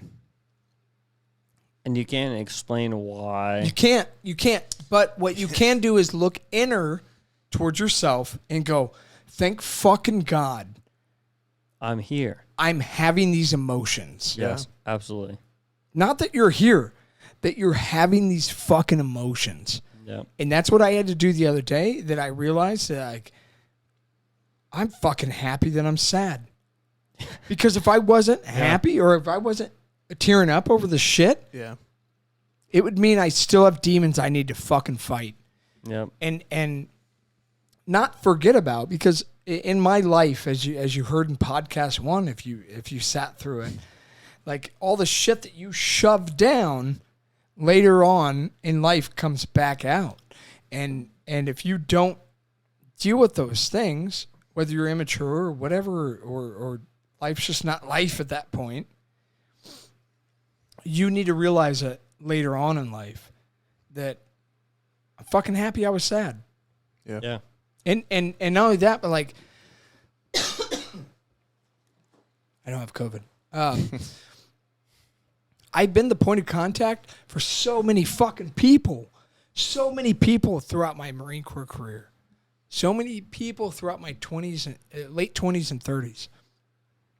I got a gun in my mouth. What do I do? And you're like, dude, it takes so much of a toll off of you. You don't know what to do. And you don't realize at that time, because what do we do as infantrymen? Like, I got a problem. I want to fix it. And the shitty part is you go home and your wife's like, I couldn't fit the fucking dishes with the things. And you're like, well, you just got to fucking take the dishes out and put them over here. And she's like, I just wanted you to hug me. Yeah. You know, and you don't realize that, dude. It's like, when to fucking take the infantry cap off, right? When to take the infantry cap off and put the fucking I'm the dad cap on, and I'm the husband and or wife or whatever the fuck you are. And you go, and I preach it to so many people where you're like, you just need to shut the fuck up and listen to your wife. Listen. And my wife one day was like, you just need to shut the fuck up and just say I'm sorry. Can I have a hug? And I was like, oh my God, I'm the hypocrite. Yeah. I'm the hypocrite that tells people to do this, and I'm doing it. Because it's just so embedded in our brain. It's so programmed in our brain. And we're a different breed than any other 37-year-old, right, who's out there holding a job. And I have to realize that I have to sit back and you know, I started coming home and she was like, and you're like, oh my God, that must have been so difficult. Yeah. She's like, it was. And you're like, can I hug you? And she's like, I'm fucking hug, you know, and you're like, really, you're like, put the fucking dishes in the other fucking cabinet, dude. And like, you know, like, you gotta. The hardest thing that person has done is the hardest thing they've done. Right. Not what you've done. Thank you. Yep. That's good. I like it. It's good. But there's so many struggles, like getting back home, like even from like at that time Justin was a squad leader, Doc at the time, me. Like there's so many things that like I feel like just people aren't bringing up. No, that was a big thing with Sebastian Younger. So I went through the tribe. Yeah, that was cool because I didn't know what I was feeling, right? So I went to Afghan and 1-7. Sebastian Younger, if you ever have a time, just YouTube his stuff, right? He does a lot of I think he's been on Joe Rogan. Has he? I think so. I'm almost positive. If not, he does what are the speeches? TED Talks. He's done a few TED Talks. He's put a few books out there. Restrepo is his documentary. I think so, right? Which you will get a lot of emotions over. Yeah. But please. And so I didn't really understand. So a shitty thing, I don't want to be a victim here, but a shitty thing that's happened with me is both times I went to Afghanistan shortly after I had a very close loved one die. So right before I got out of the Marine Corps, my brother died. Months after we got back from deployment, my dad died. And so I'm at these funerals. And I remember specifically with my dad wasted away for about a week when I got home until he passed away. And I remember one of my buddies was telling one of my other brothers, like, man, Blake seems cold. I'm like, yeah, I've been dealing with a lot. And for him, my dad, I'm glad he's not suffering. Right. And I can see that because I've seen people suffer. Yeah. I've seen some pretty gruesome shit. And fucking lost my train of thought. I do that sometimes. It's all good. Yeah. It's when I got back, I was isolated. I got isolated in Louisiana. I broke up with a girlfriend. I don't think it was a healthy relationship. She was the one that had kids. And then, I start experimenting with things. And I think they could be healthy, but the way I did it wasn't. No. And then never is. And then I moved to Oregon by myself. I wanted to do some cool shit. I wanted to be by the beach and have mountains, and I thought that was going to be cool. But the way I went about it wasn't great, and I had these breakdowns, and I'm calling my buddies, and guys, I'm sorry. I had someone actually contact me recently about all that, and I'm doing better. I'm doing good, but I didn't understand what I was missing. I didn't understand that my brethren had been shotgun blasts across America. You didn't understand the brotherhood. Yeah, and then a lot of podcasting really helped me about people, feeling like I'm in the room with people and them talking, and then Sebastian Younger. That really helped me translate to my mother, who was there just being a G. And it helped her understand, like, I've gone through the worst life has had to offer, almost, in a third world country. And shortly after, all of my brethren are gone. And now I'm just with, not in a derogatory term, I'm with civilians. Yeah. And I don't have a way to express that to them or, And Sebastian Younger's not a soldier. No, he's just a documentarian. He's just documenting these times. If you haven't seen or read Tribe or anything, like, you're missing out. And I quoted it earlier in the podcast of like, we're not going to war because we're fucking like, I want to kill people. And that's kind of what Sebastian Younger gets at. And he's like, they're not crazy people. You keep going back because you're your brothers. And you feel, and in a way, I feel like going with you guys it's not because I want to go. I don't fucking want to go. Yeah, who wants to get detached from their family for 7 months? Who wants to lose? Who to wants sleep on a prison mattress? That, and who wants to lose people and go? Yeah. Well, like a rough deployment. Yeah. You had Starbucks, huh? Right? And it's like the need to go. And if you don't understand that, like, just look into it. Like, watch his TED Talks. Watch his 10-minute fucking TED Talk. I think it will explain the book if you don't like to read. Not my fault you can't read. Audiobooks are the way.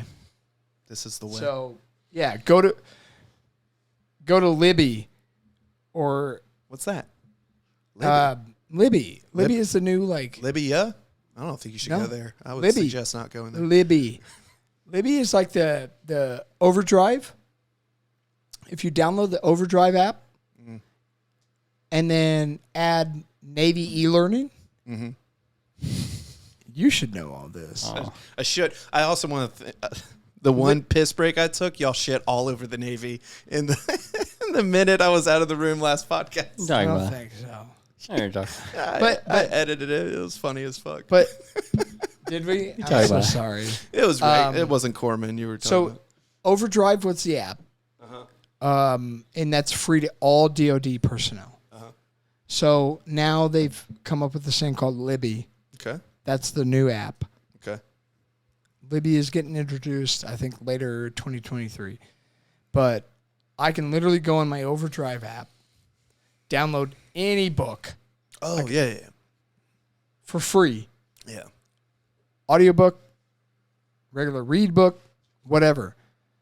But I think they're transferring the new Overdrive to Libby is what the app is called. But I think if you get on right now after you hear this, Overdrive, you have all these books that are free to you. Like, you don't have to buy them. You know what I'm saying? Like, do you get to keep them permanently? Because no, yeah, that was what I ran into. That was. But I mean, like, if you want to keep them permanently after you've just go buy it, put it on a bookshelf. Get on the Amazon. Yeah. .com. They have a program where if you give them a credit card and then an address and then say, I want to buy this, they'll give you that product. You get on Amazon. I'm pretty sure my wife works for Amazon, or she just spends a lot of money there. I haven't figured it out yet. Yeah. But she, like, you get on Amazon, just like right before deployment when I bought all the Devil's Guard. When I bought all these books for my squad leaders. And I read it. It's an amazing book. Yes. All right. First off, if you don't read The Devil's Guard, if you don't read. If you don't read The Devil's Guard, A Man's Search for Meaning. A Man's Search for Meaning. Viktor Frankl. As Justin would say, write this down. Write this down. And what were we just? And Tribe. Yeah. You're missing out. If you look at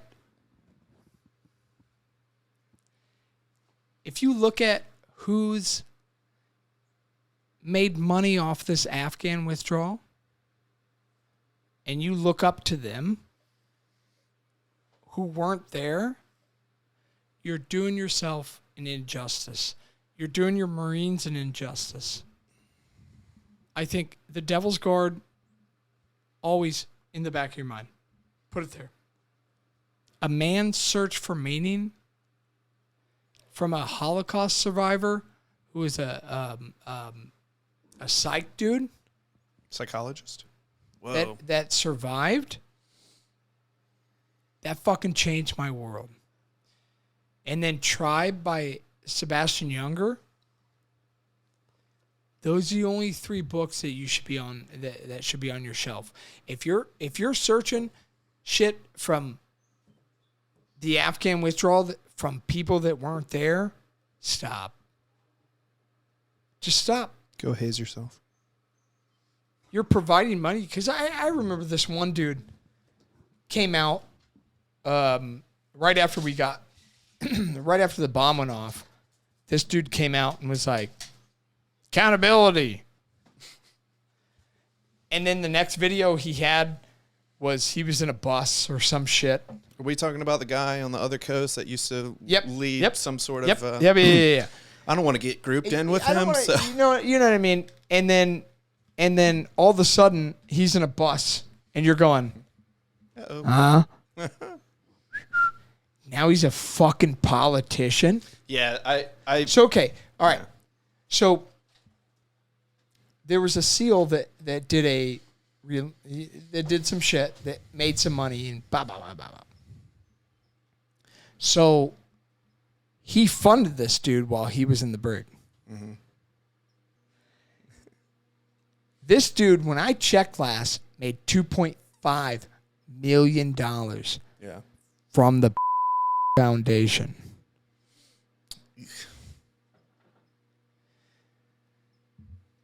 Didn't check it. 6 months later, he gets out of the brig. Now he's a politician. Yeah. The dude wrote a book and all this stuff, and people to this day will come up to me like, I read that book. That's amazing. And I'm like, fuck that dude. Yeah. That dude came out when we were there still. Yeah, I think so. And was like, accountability. And started his first video in his office. All right, cool, man. 45 minutes. Rewind this 45 minutes later, or before. I'm not gonna be like, hey, dog, it was me. Go ahead and just blame me. Yeah. That's never going to happen. Get that out of your fucking minds, dude. Like, live for the now. Understand you. Once you understand you, you can then live for your family. For these people that just make money off of how we came home and when we did, and dude, like, there's other books that have been produced that are like at the Abbey Gate, and I was like, at the Abbey Gate, and I'm at fucking Barnes and Nobles, and I'm like, at the Abbey Gate, bitch, you were at the Abbey Gate. Do you know how I know? Oh, I was there 24/7, 7 days that week. You weren't there, but they're making money off of it. Yeah. And essentially they're making money off of us. And for those people that join the masses, right, that are like pushing people back with the rifles and they're like muzzle thumping, for those people to identify with them, like, dude, check yourself, man. Like, you need to understand the facts. Also, too, like, where the fuck is your money going when you buy this? Yeah. Anyway, it's a broad picture. Yeah. I'll get messages over it. Nah, I don't care. You'll be all right. Nah. Because if you've noticed one thing during this podcast, I just don't care. Yeah, I think that's a great thing. Like, I've had hesitations. I had a lieutenant on in my, like. Talk about suicide. Don't use my name. What? I think I remember in the podcast you were like, oh, yeah. He didn't want me to use his name. He just wanted to talk about suicide. You dug deep into the podcast. Oh, you watched the old ones. Ah, dude. I'm fucking gangster, dude. He's a cool guy. I love you. Yeah. Prior Marine, prior gunny. He picked up and transitioned to become a Navy nurse. But, most people have something to risk. I'm not saying you don't have anything to risk, but when we started talking about this, those are cool. I like those.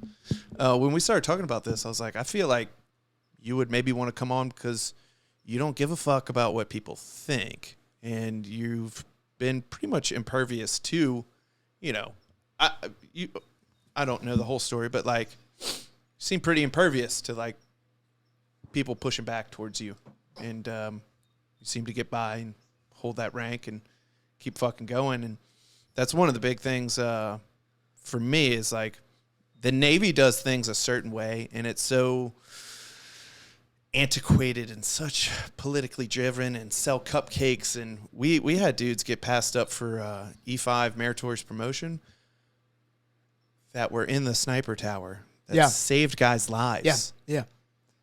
And they didn't sell enough cupcakes in the Junior Enlisted Association. So they don't deserve to be an E5, right? Because the guy over there did sell the cupcake and did show his face at the thing where the guy who ranks highly, oh hi sir, So yeah. And I think like it's shitty because I will get passed over for like the next rank, but like I'm on my last contract, dude. This is my Twilight tour, right? Yeah. I'm not saying anything classified. I'm not saying anything crazy. Right. Tyler Vargas Andrews, right? Mm-hmm. Like he went to the Foreign Affairs Committee, right? Yeah. Foreign Affairs Committee. They reached out to me. Mm-hmm. They were like, "We want to hear your," and I just said, "Yeah." I slid my phone across. I have the email still. I just never reached back because you know what? What am I doing? Looking for accountability? And I don't disagree with what Tyler's doing. Like that dude's a G, man. Like I have nothing but respect for that dude. But like, can me and Justin sit here and talk about the dudes on the ground, like how fucking proud I am of those dudes, and you guys that are sitting with me? Like I'm sitting here with just monsters, dude, like that know how to do life and that has the same struggles as me. Yeah. Will accountability come out of this? No. I don't know. I don't think so. I think the good thing that'll come out of this is for people to see a leader address things that people keep quiet. Yeah. And that was, First Sergeant Wright, big dog. He would talk about when we got back. He's like, I cry. I fucking cry. And that shit sucks. And if you need to cry, that's all right. It's about man shit out here, but it's okay.